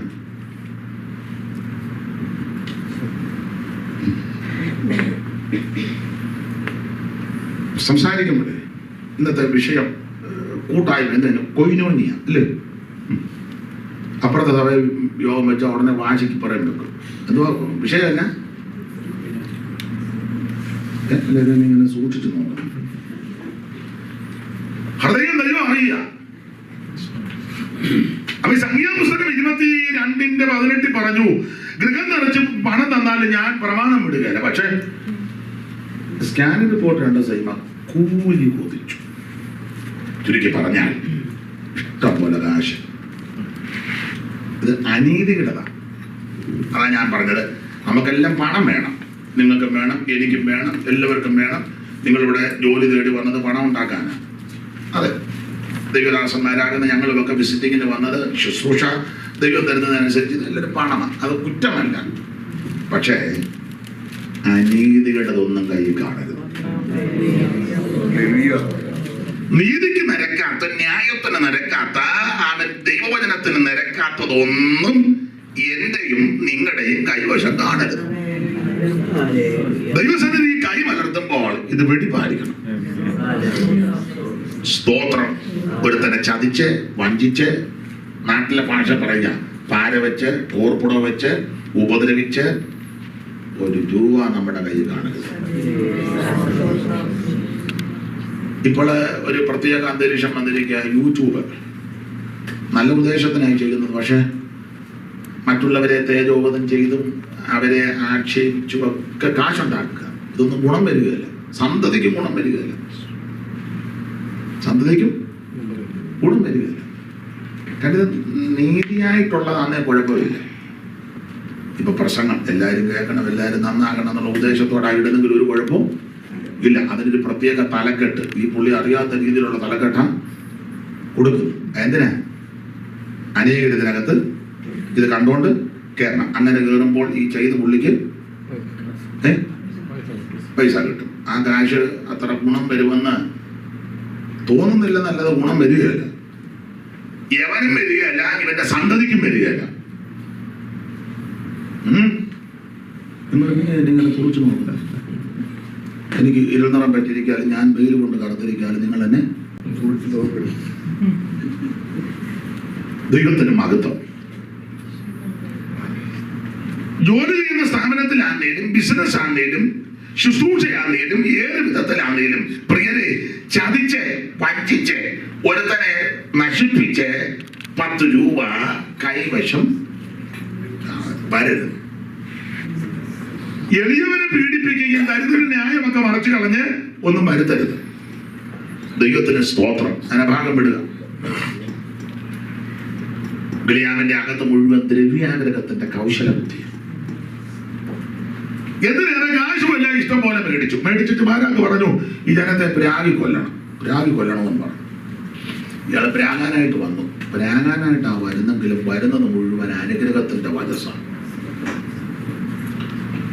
അപ്പം ബാരാക്ക് പറഞ്ഞു, കാശ് മേടിച്ചു വെച്ച് നീ വരെയെല്ലാം അനുഗ്രഹിക്കുക. അപ്പം ബിലിയാം പറഞ്ഞു, എന്നെ വെച്ചാൽ പ്രാഗിക, പക്ഷെ വരുന്നത് മുഴുവൻ. അപ്പം മറ്റുമ്പോൾ ഞാൻ കാശ് കളി കിടക്കുന്നു. നിങ്ങൾ ആ ഭാഗം പഠിക്കുമ്പോൾ ബിലിയാം പറയുന്നത് മുഴുവൻ സുഭാഷിതമാണ്, നല്ല കാര്യമാണ്. ശപിക്കാനാ വരുന്നെങ്കിലും വായിന്ന് വരുന്നത് മുഴുവൻ സുഭാഷിതം. അങ്ങനെ എഴുതിയിരിക്കുന്നത് സുഭാഷിതം. 4 വാക്യം വായിക്കണം. 23-ാം അധ്യായത്തിന്റെ 7-ാം വാക്യവും 23-ാം അധ്യായത്തിന്റെ 18-ാം വാക്യവും 24-ാം അധ്യായത്തിന്റെ 3-ാമത്തെ വാക്യവും 24-ാം അധ്യായത്തിന്റെ 15-ാം വാക്യം. 4 വാക്യം വായിക്കണം.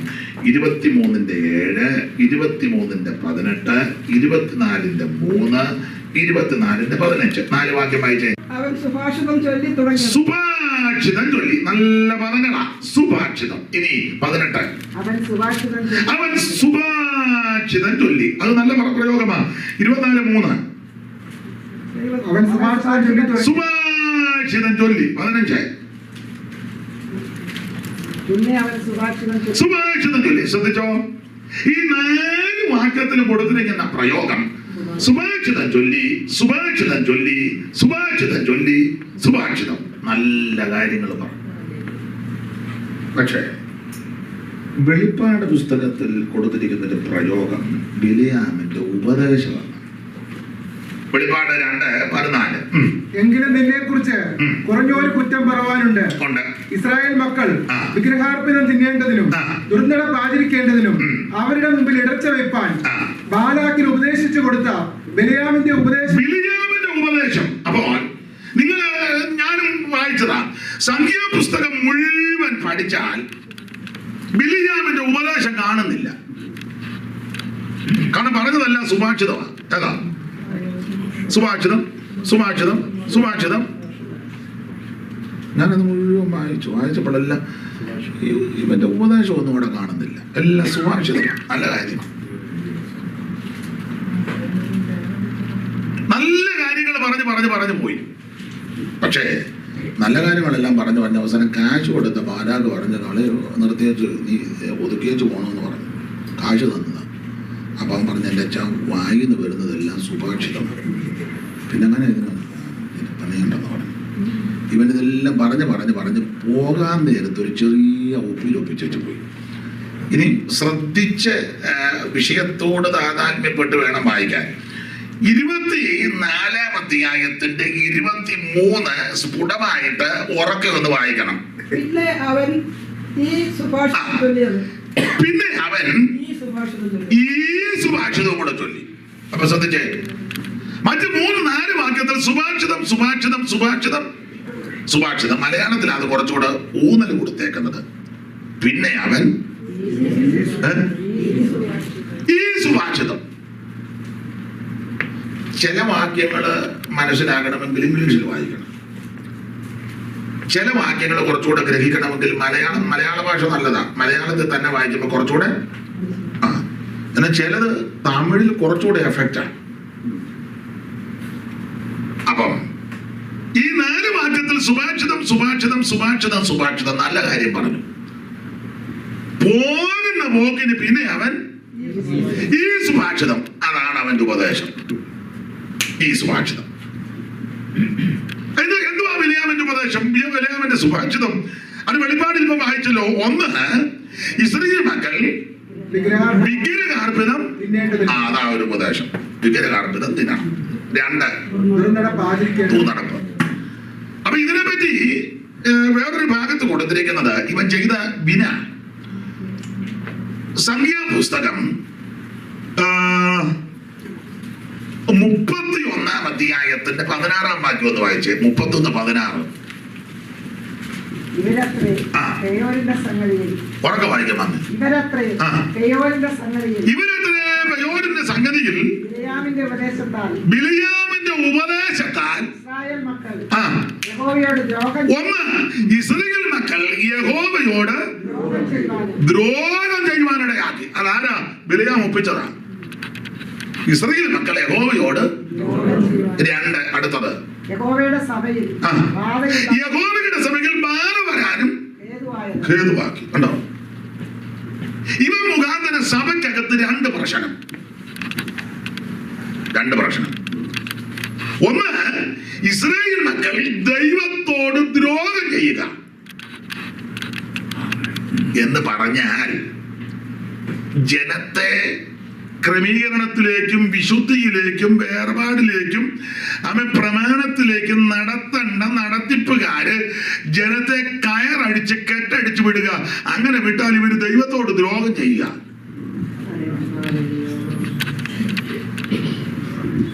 എന്നെ പ്രതിയാക്കി പറയാ, നമുക്ക് കുറച്ച് പൈസ എങ്ങനെയും കിട്ടണം. ആ പൈസയോടുള്ള ആഗ്രഹം കൊണ്ടും ആർത്തി കൊണ്ടും പ്രമാണത്തിനായോ വരുത്തുക.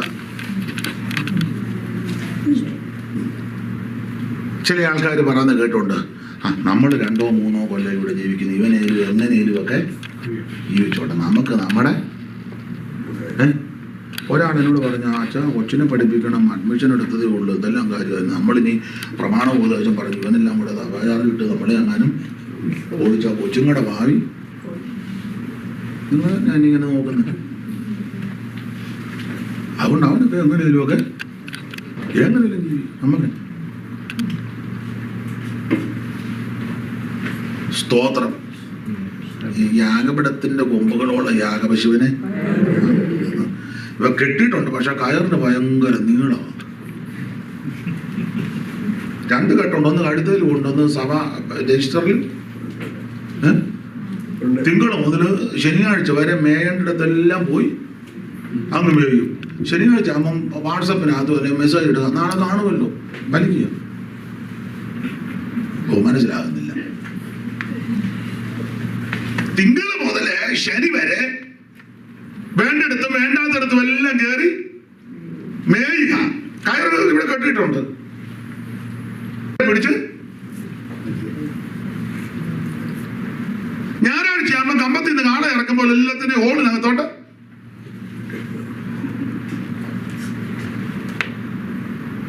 പണ്ടൊരാള് പറഞ്ഞത് ഈ വണ്ടി അധികം ഓടുകയെന്ന് പറഞ്ഞ പോലെ ദൈവത്തിന് മഹത്വം. ബിലിയാമിന്റെ ഇത് പുള്ളിക്ക് കാശ് വേണം. അതുകൊണ്ട് ജനം ദൈവത്തോട് ദ്രോഹം ചെയ്യുകയും എന്തേലും ചെയ്തോട്ടെ, എനിക്കത് വിഷയമല്ല. എൻ്റെ പ്രിയപ്പെട്ടവര്, കാശ് കിട്ടിയാലും കിട്ടിയില്ലെങ്കിലും, കൈ തന്നാലും തന്നില്ലെങ്കിലും, ചിരിച്ചാലും ചിരിച്ചില്ലെങ്കിലും, സഹകരിച്ചാലും സഹകരിച്ചില്ലെങ്കിലും, സ്തോത്രം, ഇതിന് യാതൊരു അയവും വരുത്തരുത്. മനസ്സിലാകുന്നുണ്ടോ? അയവ് വരുത്തിയാൽ ഭക്തന്മാര് പോകുന്നത് പോലെ പോകാൻ എനിക്ക് നിങ്ങൾക്ക് ഒക്കത്തില്ല. നമുക്ക് അടിസ്ഥാനപരമായ കാര്യമൊക്കെ നടത്തണം. അത് അമേരിക്കയിലാന്നേലും നാട്ടിലാന്നേലും ലണ്ടനിലാന്നേലും കാനഡയിലാന്നേലും ആഫ്രിക്കയിലാന്നേലും എവിടെ ചെന്നാലും ദൈവത്തിന് മഹത്വം. ഇതിനൊരു മാറ്റവും വരുത്തരുത്. ഇത് സ്വർഗത്തിൽ എന്നേക്ക് സ്ഥിരമാണ്. മനസ്സിലായോ? സ്തോത്രം. എന്നോട് ചിലർ ചോദിക്കാറുണ്ട്, അവിടെ ചെല്ലുമ്പോ എങ്ങനെയാ പ്രസംഗം? ഞാൻ പറഞ്ഞു, ഇവിടെ പറയാൻ പോലെ തന്നെ. പ്ലെയിനെ കയറിയാണെന്നെ പ്രമാണം മാറുമോ?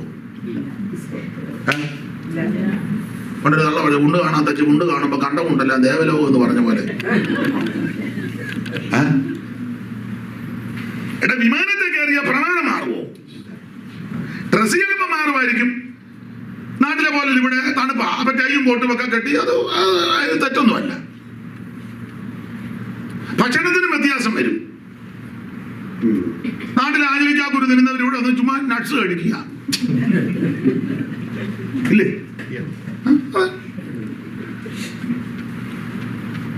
പണ്ട് നാട്ടില് കിടക്കാൻ നേരത്ത് കഞ്ഞിവെള്ളം ഒരു ഗ്ലാസ്, ഇവിടെ കഞ്ഞിവെള്ളമാണോ കുടിക്കുന്നത്? എന്ത് വെച്ചു? അത് കുറ്റമല്ല. നാട്ടിൽ ചിലപ്പം വീടിന് സാഹചര്യമൊക്കെ കുറവായിരിക്കും, പക്ഷേ ഭക്ഷണത്തിന് മാറ്റം വരാം, ജീവിതചര്യകളൊക്കെ മാറ്റം വരും. പക്ഷേ വചനത്തിന് ഒരു മാറ്റവുമില്ല. ഏത് രാജ്യത്ത് വാർത്താലും എവിടെ ചെന്നാലും എവിടെയായിരുന്നാലും ഇതിന് യാതൊരു വള്ളിക്കും പുള്ളിക്കും മാറ്റമില്ലെന്നായി പറഞ്ഞു. സ്വർഗത്തിലേക്ക് സ്ഥിരമാണ്. എന്നോടടുത്ത് ചോദിച്ചു, ഇങ്ങനെയൊക്കെ പറഞ്ഞാൽ അവിടെ വലിയൊരു വിളിക്കുമെന്ന്. ഞാൻ പറഞ്ഞു, ഗുണമാകാൻ താല്പര്യമുള്ളവന്മാര് വിളിക്കും. എല്ലാരെയും സൂപ്പിച്ചിട്ടൊന്നും ഒരു കാര്യം നടക്കുകയില്ല. ഇവിടെ ചിലപ്പോ ആൾക്കാർക്കൊക്കെ ഇഷ്ടമായിരിക്കും, പക്ഷെ തണ്ട് വെച്ച വടകും പ്രതാപമുള്ള കപ്പലൊന്നും അങ്ങോട്ടില്ലേ. സത്യശുദ്ധ പാതയിൽ നടന്നു വന്ന ശുദ്ധന്മാർ വീണ്ടെടുക്കപ്പെട്ട സർവ ദൈവമക്കളോ. സത്യശുദ്ധ പാതയിൽ നടന്നു ജീവനിൽ വന്നിടുന്നു സർവവും നീങ്ങി. ഓ വിദ്യ വിദ്യ സന്തോഷം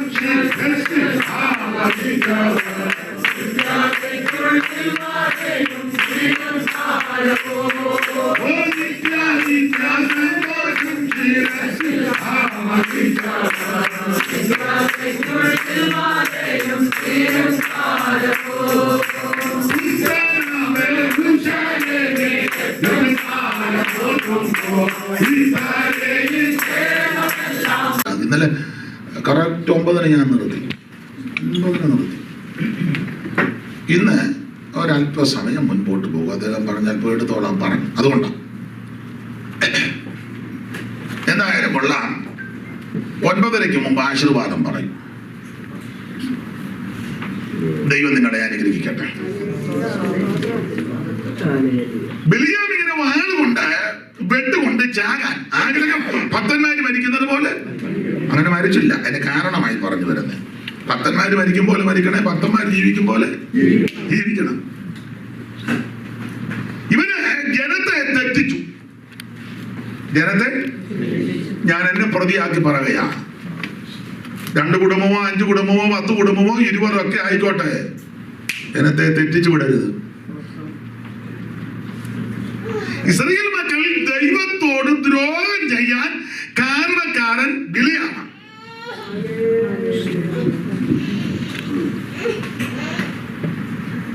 ആൾക്കാരുടെ പ്രീതിയും പ്രൗഢിയും പത്രാസും ഒക്കെ നോക്കി ഇതിന് അയവ് വരുത്തരുത്. ഇതിന് അയവ് വരുത്തരുത്. ഇപ്പൊ ചിലര് പിള്ളേരെ പേടിച്ചാൽ ഇതിനെല്ലാം അയവ് വരുത്തുന്നത്. പിള്ളേരെ മനസ്സിലാകാതെല്ലാം മനസ്സിലായിട്ടിരിക്കുക. ദൈവത്തിന് മഹത്വം. അതെ, ഇസ്രായേൽ മക്കൾ ദൈവത്തോട് ദ്രോഹം ചെയ്യാൻ 2 സഭയ്ക്കകത്ത് ബാധ വരാൻ ഇവനാ കാരണക്കാരൻ. പോകുന്ന പോക്കിന് പറഞ്ഞു ഉപദേശം ഇതാ, പിന്നെ ഇവന്മാരെ ഒതുക്കാൻ ഒറ്റ പോംവഴിയുള്ളൂ. എന്നാന്ന് ചോദിച്ചു. പോംവഴി ഇതാ, ഇവന്മാരുടെ രീതിയൊക്കെ പ്രത്യേകം. അപ്പം ഒതുക്കാൻ ഒറ്റക്കാൻ ഇവിടെ മോബാബ്യ സ്ത്രീകളില്ലേ ഉണ്ട്.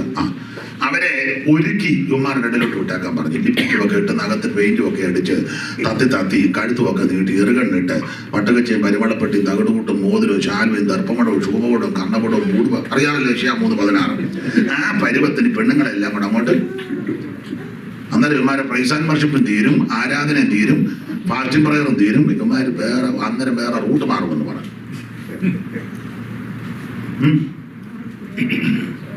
ഇത് ഈ വിധത്തിൽ അങ്ങോട്ട് ചെയ്തപ്പോ ഇവന്മാര് അന്നേരം ആരാധനയും കൂട്ടായ്മയെല്ലാം സ്റ്റോപ്പ് ചെയ്ത് വെച്ച് മിസ് കോള് വിട്ടു. അപ്പൊ അങ്ങോട്ട് മിസ് കോള് ഹായ്. ചുരുക്കി പറഞ്ഞാൽ ഈ പെണ്ണുങ്ങളല്ല ഇവന്മാരെ വിളിച്ചോണ്ട് പോയി. നിങ്ങൾ എന്നെ ഇങ്ങനെ നോക്കും, നമ്മളുള്ള കാര്യമാണ്. വായിച്ച് സംഖ്യ 25:1. ഇസ്രായേൽ മക്കൾ ശിത്തീമിൽ പാർക്കുമ്പോൾ മോവാബി സ്ത്രീകളുമായിട്ട് അമിത ബന്ധത്തിൽ ഏർപ്പെട്ടു. അടുത്ത വാക്യം. ഈ മോവാബി സ്ത്രീകൾ ജനത്തെ തങ്ങളുടെ എങ്ങനെയുണ്ട് ഇവന്മാരെ എല്ലാം കൂടെ വിളിച്ചു. അച്ഛാ അവിടെ ഒരു ഫംഗ്ഷൻ ഉണ്ട്, വരണം. ചെറിയ അവരുടെ സഹായം മുടക്കി ഇവന്മാർ പോകും. ഇവിടെ ദേവന്മാരുടെ ബലികൾക്ക് ക്ഷണിച്ചു. അടുത്തത് ഇവർക്ക് എന്തെങ്കിലും കിട്ടിയാൽ മതി, അന്നേരം പോവും. ഇവര് അവിടെ ചെന്ന് ഭക്ഷിക്കുക മാത്രമാണോ അടുത്തത്? ദേവന്മാരെ നമസ്കരിച്ചു. അങ്ങനെ ഉണ്ടാ പ്രമാണം വിട്ടു. അപ്പൊ ഇതിന് മുഖാന്തരം വിലയാണ്. ഈ സ്ത്രീകളെ ഒരുക്കി വിട്ടപ്പോൾ ഇവര് സ്ത്രീകളിൽ ആകൃഷ്ടരായി. അവര് ദേവന്മാരുടെ ബലികൾക്ക് ക്ഷണിച്ചു. ഇവർ ഇസ്രായേൽ മക്കൾ പോയി ഭക്ഷണം കഴിച്ചു, ദേവന്മാരെ മണങ്ങി. അങ്ങനെയുണ്ട്. ഒരു വിഗ്രഹം ഉണ്ടാക്കരുതെന്ന സ്തംഭമോ സ്തൂപമോ വിഗ്രഹമോ രൂപമോ സാദൃശ്യമോ ഒന്നും പാടില്ല. സ്തോത്രം. ഈ പ്രമാണമുള്ളവരായിപ്പോ ചെന്ന് വണങ്ങി മാത്രമാണോ കഴിച്ച് വണങ്ങി. അതുകൊണ്ട് സംഭവിച്ചത് സഭയ്ക്കകത്ത് ബാധ വന്നു. എത്ര പേരാ ബാധയാൽ നശിപ്പിക്കപ്പെട്ടത്? 25-ാം അധ്യായത്തിന്റെ 9-ാം വാക്യം വായിക്കാം. ബാധ കൊണ്ട് മരിച്ചുപോയവർ 24,000 പേര് ഒറ്റയടിക്ക്. അപ്പൊ 24,000 പേര് പട്ടുപോകാൻ മുഖാന്തരം കാരണക്കാരൻ ബിലെയാം. സഭയ്ക്കകത്ത് ബാധ ഉണ്ടായി. എന്റെ പ്രിയരെ, ഞാനും നിങ്ങളും മുഖാന്തരം സഭയിൽ ഒരു പ്രശ്നം ഉണ്ടാകരുത്. മനസ്സിലായോ? നമുക്ക് ഇഷ്ടമില്ലാത്ത ചില കാര്യങ്ങളും യോജിക്കാൻ പറ്റാത്തത് കാര്യം ഒഴിഞ്ഞു മാറിയേക്കണം. ഈ വന്ന കാലത്തൊക്കെ അങ്ങനെ നോക്കും. അതെ, ഒന്നും മിണ്ടാൻ. വചനം പറയുമ്പോൾ തീർത്ത് പറയണം, ഉപദേശം പറയണം. അതല്ല ഞാനീ പറഞ്ഞത്. അല്ലാതെ ഒരു പ്രശ്നത്തിനകത്ത് നമ്മൾ ഇന്ന് തല ചെല്ലുമ്പോൾ ജോലി കുട്ടി ഇവിടെ ഒട്ട് ഉപ്പിട്ട് ഫാസ്റ്റേ മാറ്റാൻ എവിടെ വേണ്ടത് വെപ്പാനോ വേണ്ടത് അങ്കച്ചൻ്റെ അവന് കിട്ടും. അവൻ ഇന്നലെ കിട്ടും. ആ ഒപ്പാൻ്റെ അത് ജോർജ് കുട്ടി പുള്ളി എപ്പോൾ കിട്ടും? പുള്ളി 2 ദിവസം മുമ്പേ ഇട്ടതാ. ഓ, എല്ലാവരും വിട്ടല്ലേ? ഓ, നിങ്ങൾക്കൊന്നും പിടി കിട്ടുന്നില്ല പാവത്തുകൾ.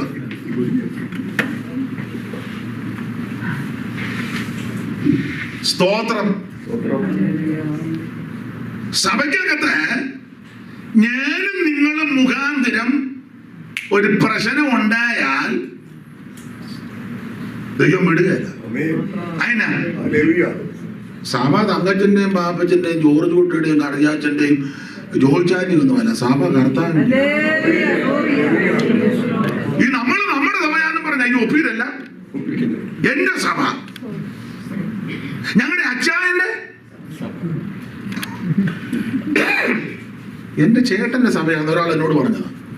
ഞാൻ ചോദിച്ചു, ചേട്ടൻ എപ്പോഴാ രക്തം ഊറ്റിയെ? സഭയ്ക്ക് വേണ്ടി രക്തം ചിന്തിക്കുന്നത് യേശുവാ. നമ്മൾ ഈ സഭയ്ക്കൊക്കെ നടന്ന് ഈ പ്രശ്നമെല്ലാം പലരും ഉണ്ടാക്കുന്നത് നമ്മുടെയാണെന്ന് പറഞ്ഞ അല്ല, സഭ കർത്താവിന്റെ. അതുകൊണ്ട് ഞാൻ വളരെ ഭയത്തോടാ പറയുന്നത് കേട്ടോ. ഞാൻ മുഖാന്തരം നിങ്ങൾ മുഖാന്തരം സഭയ്ക്കകത്തൊരു പ്രശ്നം ഉണ്ടാകരുത്.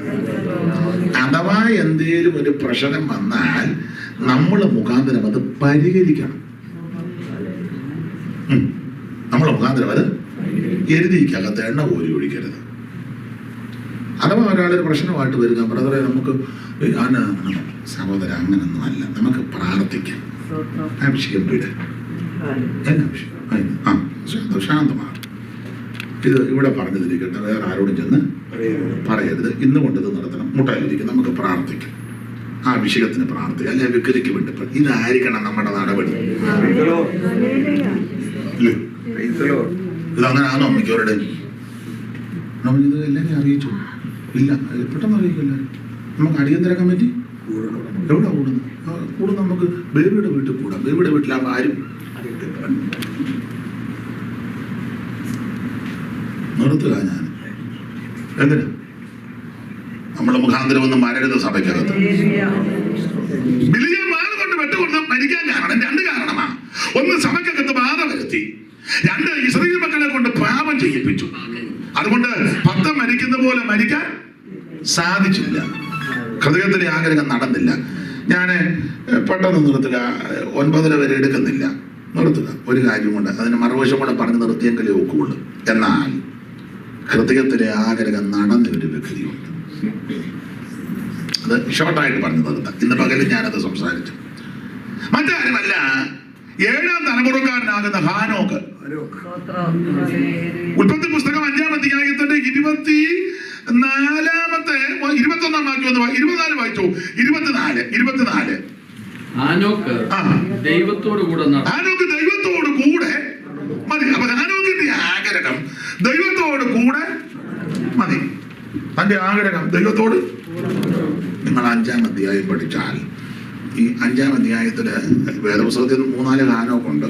ഇത് 7-ാം തലമുറക്കാരൻ ഹാനോക്ക്. കാരണം ആദാമ്, ശേത്ത്, ഏനോഷ്, കേനാന്, മകലില്, യാരദ്, ഹാനോക്ക്, പിന്നെ മെഥൂശലേക്ക്, ലാമക്ക്, നോഹ, അങ്ങനെ 10. അപ്പൊ 7-ാം തലമുറക്കാരൻ ഹാനോക്ക്. ഈ ഹാനോക്കിന്റെ ആഗ്രഹം ദൈവത്തോട് കൂടെ, ഇതാണ് ആഗ്രഹം. നല്ല ആഗ്രഹം ദൈവം നിറവേറ്റി തരും. നിങ്ങൾ 5-ാം അധ്യായം പഠിച്ചാൽ അവിടെ ഓരോരുത്തരെ പറ്റി എഴുതിയെടുത്തെല്ലാം ആ കണ്ണിക്ക് തീരുമിങ്ങനെ പിന്നെ അവൻ മരിച്ചു. 5-ാം വാക്യം വായിച്ചേ, 5:5. ആദമിന്റെ ആയുഷ്കാലം ആകെ 930 സംവത്സരം. പിന്നെ അവൻ മരിച്ചു. അങ്ങനെ പിന്നെ അവൻ 8-ാം വാക്യം ഒന്ന് വായിച്ചേ. ശേത്തിന്റെ ആയുഷ്കാലം ആകെ 912 സംവത്സരമായിരുന്നു. പിന്നെ അവൻ മരിച്ചു. 11-ാം വാക്യം ഒന്ന് വായിച്ചേ. ഏനോഷിന്റെ ആയുഷ്കാലം ആകെ 905 സംവത്സരമായിരുന്നു. പിന്നെ അവൻ മരിച്ചു. 11-ാം വാക്യം ഒന്ന് വായിച്ചേ. അതാ വായിച്ചു. ഇനി 14. കേനാന്റെ ആയുഷ്കാലം ആകെ 910 സംവത്സരം. പിന്നെ അവൻ മരിച്ചു. 17. മഹലീലിന്റെ ആയുഷ്കാലം ആകെ 895 സംവത്സരമായിരുന്നു. പിന്നെ അവൻ മരിച്ചു. അപ്പൊ ഇങ്ങനെ വായിക്കുമ്പോ ഓരോ കണ്ണിങ്ങനെ തീരുമ്പോഴെല്ലാം പിന്നെ അവൻ മരിച്ചു. എന്നാൽ 24-ാം വാക്യം വായിച്ചു. ഹാനോക്ക് ദൈവത്തോട് കൂടെ നടന്നു. പിന്നെ അവൻ മരിച്ചെന്നല്ല, ദൈവം അവനെ എടുത്തുകൊണ്ടതിനാൽ ആണ്. മുമ്പുള്ള എല്ലാവരെയും പറ്റി പറഞ്ഞു നിർത്തുന്നത് പിന്നെ അവൻ മരിച്ചു. തോമാച്ചാൻ എത്രയും തപ്പുന്ന കൊള്ളായിരുന്നു. ഇതിനും വേണ്ട തപ്പ്. പിന്നെ അവൻ മരിച്ചു. പക്ഷെ ഹാനോക്കിനെ പറ്റി എഴുതിയിരിക്കുന്നിടത്ത് പിന്നെ മരിച്ചെന്നല്ല,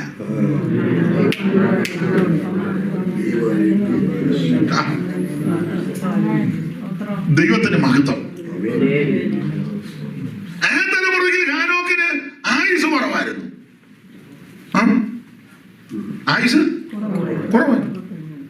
എല്ലാം കൂടെ 360. തന്റെ അപ്പന് യാരദിന് 962 വയസ്സ് ഇല്ലേ? തന്റെ മകൻ മെഥൂശലഹിന് 969. അപ്പൊ അപ്പനും ദീർഘായുസും മകനും ദീർഘായുസ്. പക്ഷെ ഹാനോക്കിന് ആയുസ് കുറവാണ്. ഞാനിന്ന് പകരം പറഞ്ഞു, നമ്മുടെ ആൾക്കാരത് പറയും, ഓ ഒരു ഭാഗ്യം കേട്ടവനാകട്ടെ, ഭാഗ്യം കേട്ടോ. ചെറുപ്പത്തില് കടന്നുപോയി.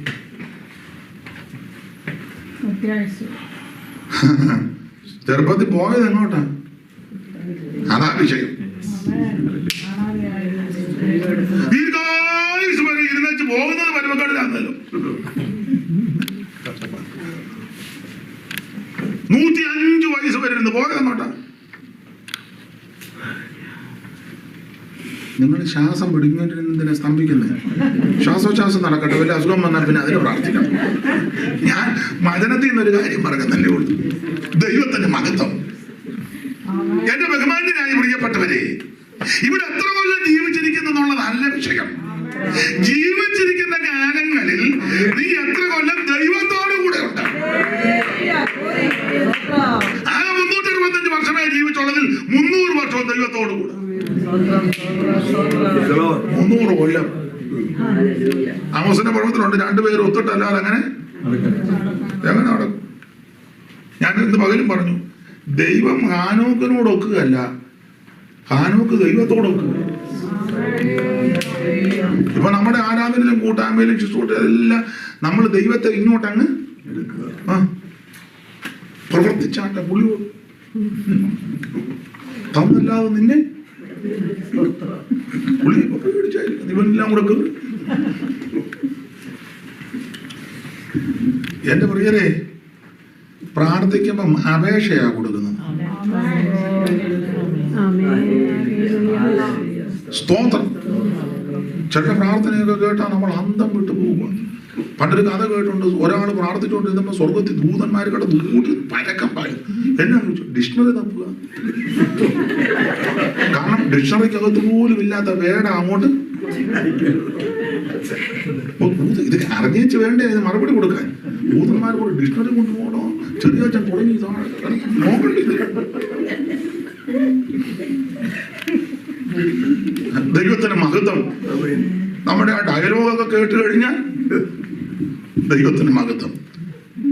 300 കൊല്ലം ദൈവത്തോട് കൂടെ. തന്റെ ആഗ്രഹം ഒന്നേ ഉള്ളായിരുന്നു, ദൈവത്തോട് കൂടെ. അതായിരുന്നു ആഗ്രഹം.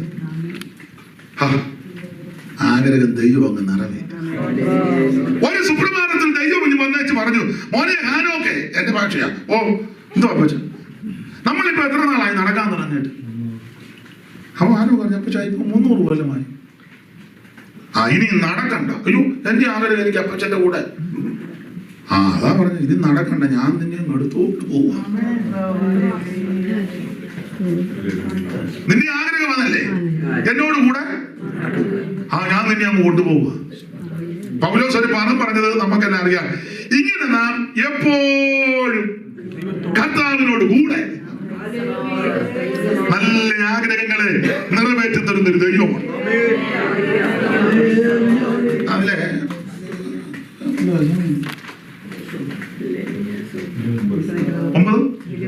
9:25 നിർത്തും.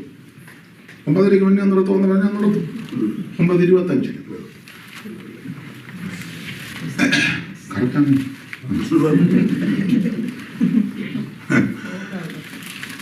തന്റെ ആഗ്രഹം ദൈവത്തോട് കൂടെ നടക്കാൻ ഒടുവിലെ 300 കൊല്ലം നടന്നു. ഒരു സുപ്രഭാതത്തിൽ ദൈവം പറഞ്ഞു, ഇനി നടക്കണ്ട, ഞാൻ നിന്നെ അങ്ങ് എടുക്കുക. ഈ എബ്രായ ലേഖനം 11:5 വായിച്ചേ. അറിവുള്ള വാക്യമാ, എങ്കിലും ഒന്ന് വായിച്ചു. എല്ലാവരും ബൈബിളും സിബും ഒക്കെ ഇട്ട് എടുത്തിടാൻ പറഞ്ഞു. വീണ്ടും സിബൊന്ന് തുറക്കും. വിശ്വാസത്താൽ ഹാനോക്ക് മരണം കാണാതെ എടുക്കപ്പെട്ടു. അപ്പം അതിനൊരു ചിന്ത, മരണം കണ്ടില്ല. ഈ ഹാനോക്കിന്റെ സമകാലികനായ ലാമേക്ക് ഒരിക്കൽ ഭാര്യമാരോട് വീരസ്യമൊക്കെ പറഞ്ഞു, ആദയും സില്ലയുമായുള്ളവരെ എൻ്റെ വാക്ക് കേൾപ്പീൻ, എൻ്റെ വചനത്തിന് ചെവി തരുവി. പറഞ്ഞു പുള്ളി പറഞ്ഞു, ഞാനൊരുത്തനെ കൊല്ലും. വായിച്ച് 19-ാം വാക്യമാണ് പോകുന്നത്. ആദയും സില്ലയുമായുള്ളവരെ എന്റെ വാക്ക് കേൾപ്പീൻ. എന്റെ വാക്ക് കേൾപ്പീൻ. ലാമേക്കിൻ ഭാര്യമാരെ എന്റെ വചനത്തിന് ചെവി തരുവീൻ. നല്ല വചനമാണ് പുള്ളിയുടേത്. എന്തുവാ വചനം അടുത്തത്? എന്റെ മുറിവിന് പകരം ഞാൻ ഒരു പുരുഷനെയും. പുള്ളിയുടെ വചനമല്ല, ഞാൻ പകരം ചെയ്യുമെന്ന്. നല്ല വചനമല്ലേ? പത്രോസ് പറഞ്ഞ ദോഷത്തിന് ദോഷവും പകരത്തിന് പകരവും ശകാരവും ഒന്നും ചെയ്യരുത്. പകരത്തിന് പകരം ശകാരം ഒന്നും ചെയ്യരുത്. പുള്ളി പറയാം, ഞാൻ പകരം ചെയ്യും. അടുത്തത്, എന്റെ പരിക്കിന് പകരം ഞാൻ ഒരു യുവാവിനെ കൊല്ലും. ഞാൻ കൊല്ലും, ഒരു യുവാവിനെ കൊല്ലുമെന്ന്. അപ്പോൾ ചില ഭാഷാന്തരത്തിൽ കൊന്നെന്ന, എന്നാൽ ചില വ്യാഖ്യാന വിഷയത്തിൽ പറയുന്നത് ഈ കൊല്ലുമെന്ന് പറഞ്ഞത് ഹാനോക്കിനെ കൊല്ലുമെന്ന്. അതിനൊരു കാരണമുണ്ട്. ഹാനോക്ക് പ്രവചിച്ചതിന്റെ പ്രധാന സന്ദേശം 10 കെട്ട് നടക്കുന്നവർക്കെതിരെയാണ്. യൂദാ 14:15 6 മുതൽ 7 ഹാനോക്ക് ഇവരെ കുറിച്ച് കർത്താവ് എല്ലാവരെയും വിധിപ്പാനും അവർ അപക്തിയോടെ ചെയ്ത ഭക്തിവിരുദ്ധമായ സകല പ്രവർത്തികളും നിമിത്തവും 10 കെട്ട് പാപികൾ തന്റെ നേരെ പറഞ്ഞ സകല നിഷ്ഠൂരങ്ങൾ നിമിത്തവും 10 കെട്ടവരെയൊക്കെയും ബോധം വരുത്തുവാൻ 1000 വിശുദ്ധന്മാരുടെ കൂടെ. അപ്പൊ ഹാനോക്കിന്റെ പ്രവചന ശുശ്രൂഷ 10 കെട്ട് നടക്കുന്നവർക്ക് എതിരെയാണ്. ഈ ലാമക്ക് തന്റെ തലമുറകളെല്ലാം 10 കെട്ട് നടക്കുക. ലാമക്കിന് 2 ഭാര്യ, ആദ്യം 4 പിള്ളേര്, യാവാല്, യൂബാല്, തൂബൽ, കൈൻ, ബംഗള്, നയമ, ഗുണ്ടായുസം, ഡിഫൻസ്, പിന്നെ കല, സംസ്കാരം, ബിസിനസ്, ഇഷ്ടം പോലെ കാശ്, ഗുണ്ട, അങ്ങനെ ആണല്ലോ ഇപ്പം. 6-ാം അധ്യായത്തിൽ ബോധിച്ച പോലെ. എങ്ങനെ ബോധിച്ച പോലെ. ന്യായാധിപന്മാരുടെ പുസ്തകത്തിൽ 17 അക്കാലത്ത് ഇസ്രായേൽ രാജാവില്ല, ഓരോരുത്തൻ ബോധിച്ച പോലെ. 21-ാം അധ്യായത്തിലുണ്ട് തനിക്ക് ബോധിച്ച പോലെ തനിക്ക്. അവൻ ബോധിച്ച പോലെ ഉണ്ടായുസം, ബിസിനസ് വേണ്ട. പിന്നെ 4-ാം അധ്യായത്തിൽ ഭയങ്കര പണി നടക്കുക. കൈയിന് പട്ടണം പണിയുന്നു. പണി വെച്ച് മോന്റെ പേരിടുന്നു, കൈൻ പട്ടണം, ഹാനോക്ക് പട്ടണം. അപ്പം മോന്റെ പേര് നോട്ടീസിലൊക്കെ പേര് വെച്ചില്ല. എന്ത് പ്രശ്നമാണെന്നറിയാം. കിട്ടുമ്പോഴേ ആദ്യം നമ്മുടെ പേരുണ്ടോന്നാണ് നോക്കുന്നത്. അല്ല യോഗത്തിന്റെ കാര്യമല്ല. പേര്, പ്രശസ്തി, കൂടെ കൂടെ പേര് പറഞ്ഞുകൊണ്ട് വിരിക്കണം. ഇങ്ങനെയൊക്കെയുള്ള അന്തരീക്ഷമാണ്. ഇതിനെതിരെ ഹാനോക്ക് നന്നായിട്ട് പ്രവചിച്ചു. ഇത് ലാമക്കിന് ഇഷ്ടപ്പെട്ടില്ല. പുള്ളി അപ്പൊ പറഞ്ഞെന്നാ പറഞ്ഞത്, ഇവനെ ഞാൻ അങ്ങനെ പറഞ്ഞ ഒരു സുഖമില്ല, തട്ടും, ഒരു ആക്കം വേണ്ട, ഇവനെ ഞാൻ എന്താണ്, എനിക്കെതിരെയാ ഇവന്റെ പ്രവചനം, എൻ്റെ പിള്ളേർക്കെതിരെയാ പ്രവചനം. ഞങ്ങളുടെ ചില ശൈലികളും രീതികളും ഉണ്ട്, അതിനെതിരാ പുള്ളി പ്രവചനം. അതുകൊണ്ട് ഇവനെ ഭൂമിക്ക് മേളിൽ ആത്മീയ ലോകത്തിൽ ഇപ്പൊ ഇത് തന്നെയാണ് നടക്കുന്നത്. നമുക്കെതിരെ, പിള്ളേർക്കെതിരെ, നമ്മൾ ഉൾപ്പെട്ട് നിൽക്കുന്നതിനെതിരെ അല്ലെങ്കിൽ പ്രവർത്തിക്കുന്നതിനെതിരെ ആരേലും പറഞ്ഞ അന്നേരം അവനെ തട്ടുക. ഇപ്പൊ തട്ടുന്നത് പള്ളിക്ക് കത്തിയൊന്നും വെക്കുന്നില്ല, വേറെ എന്തെല്ലാം ആൾ കൊണ്ട് തട്ടാൻ ഇല്ലേ? പിന്നെ ഇഷ്ടം പോലെ തട്ടുക. ഇവന് ഞാൻ കൊല്ലും. ഈ ഹാനോക്കിനെ കൊല്ലുവന്ന് ലാമക്ക് കൊല്ലാൻ നല്ല സാഹചര്യം. പിള്ളേർക്ക് ബിസിനസ്സോ ഇഷ്ടം പോലെ കാശ്, രാഷ്ട്രീയ തലത്തിൽ പിടി, കുണ്ടായിസം, ചെമ്പ് കൊണ്ട് ഇരുമ്പ് കൊണ്ടും ആയുധം. അപ്പൊ കൊല്ലാൻ നല്ല എല്ലാ സാവകാശം ഇണങ്ങിയിരിക്കുക. കലാപുലി പോലെ 3 ആമ്പിള്ളി വരും. അപ്പൊ തട്ടാൻ എളുപ്പമാ. പക്ഷെ ഈ പ്രവചന ശുശ്രൂഷ ചെയ്ത് നടക്കുന്ന ഹാനോക്ക് ഇത് അറിയുന്നില്ല. പക്ഷേ ഹാനോക്ക് ആരുടെ കൂടെ നടക്കുന്നോ അവൻ അറിയുന്നു. ഒരു ദിവസം ദൈവം എന്ന് പറഞ്ഞു, ഇനി പോരാൻ പറഞ്ഞു. എബ്രാത്ത് വായിക്കാം, മരണം കാണാതെ ഹാനോക്കിനെ വകവരുത്തുവാനും തകർത്ത് കളയുവാനും മുടിച്ചു കളയുവാൻ സകല ക്രമീകരണങ്ങൾ ഒരുക്കി ലാമക്കും പിള്ളേരും അക്കാലത്തുള്ള സകല ആൾക്കാരും ഒരുങ്ങിയിരിക്കുമ്പോൾ ദൈവം തമ്പുരാൻ തന്റെ അഭിഷിക്തനെ ശത്രുവിന് വിട്ടുകൊടുത്തില്ല. ഈ രാത്രി എന്നെ കേൾക്കുന്ന ബഹുമാന്യരെ, ശത്രുവിന്റെ കയ്യിൽ ദൈവം നിങ്ങളെ കൊടുക്കത്തില്ല. പുത്തന്റെ ഇഷ്ടത്തിന് ദൈവം നിങ്ങളെ ഏൽപ്പിക്കത്തില്ല. ശത്രുവിന്റെ ഇഷ്ടത്തിന് ദൈവം നിങ്ങളെ വിട്ടുകൊടുക്കത്തില്ല. അനർത്ഥ ദിവസത്തിൽ കൂടാരത്തിൽ ദൈവം നിന്നെ ഒളിപ്പിക്കും. തിരുനിവാസത്തിന്റെ മറവിൽ ദൈവം നിന്നെ മറയ്ക്കും. തീർന്നില്ല, നിന്റെ ദൈവം നിന്നെ ഭാരമേൽ ഉയർത്തും. ശത്രു നിങ്ങളെ തൊടുവാൻ, ദുഃഖം കാണുവാൻ ദൈവം അനുവദിക്കത്തില്ല. നിന്നെ മറയ്ക്കുന്നൊരു ദൈവമുണ്ട്, നിന്നെ സൂക്ഷിക്കുന്നൊരു ദൈവമുണ്ട്. ഇന്ന് രാത്രി ദൈവത്തെ മഹിതപ്പെടുത്താം. ഹൃദയത്തിന്റെ ആഗ്രഹത്തെ നിറവേറ്റി തരുന്ന ദൈവം. ബിലിയാമിന്റെ ആഗ്രഹം നടന്നില്ല, എന്നാൽ ഹാനോക്കിന്റെ ആഗ്രഹത്തെ ദൈവം നിറവേറ്റി. നിന്റെ ഹൃദയത്തിലെ ആഗ്രഹത്തെ നിറവേറ്റി തരുന്ന ദൈവം. ശത്രുവിന്റെ ഇഷ്ടത്തെ തകർക്കുന്ന ദൈവം.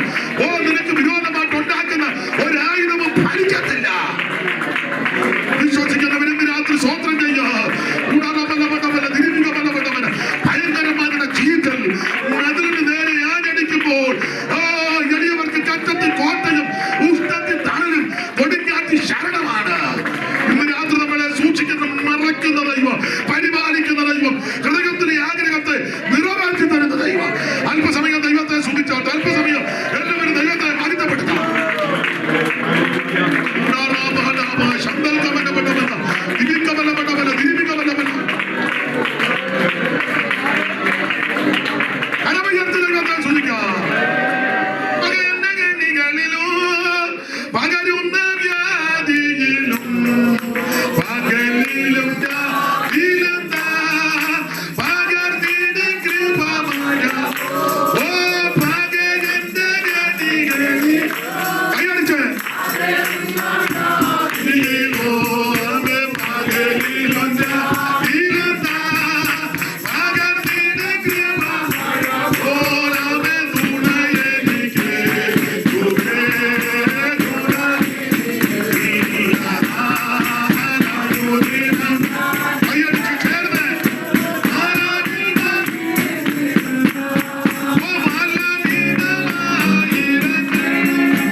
ഇന്നലെ രാത്രിയിലും ഇന്ന് രാത്രിയിലും അങ്ങനെ പറയുക. ഈ ദിവസങ്ങളിൽ സംബന്ധിച്ച് എല്ലാ ബഹുമാന്യ ദൈവമക്കൾക്കും ഇതുവരെ കേട്ടിരുന്ന എല്ലാ പ്രിയപ്പെട്ടവർക്കും ഒരിക്കൽ കൂടി നന്ദി. തുടർന്നുള്ള യാത്ര ശുശ്രൂഷ ഓർത്ത് പ്രാർത്ഥിക്കണം. ഇങ്ങനൊരു കൂട്ടായ്മ ലഭിച്ചതിന് ദൈവത്തെ മഹത്വപ്പെടുത്തുന്നു. എല്ലാറ്റിനുപരി നല്ല ആഗ്രഹങ്ങളെ ദൈവം നിറവേറ്റി തരണം.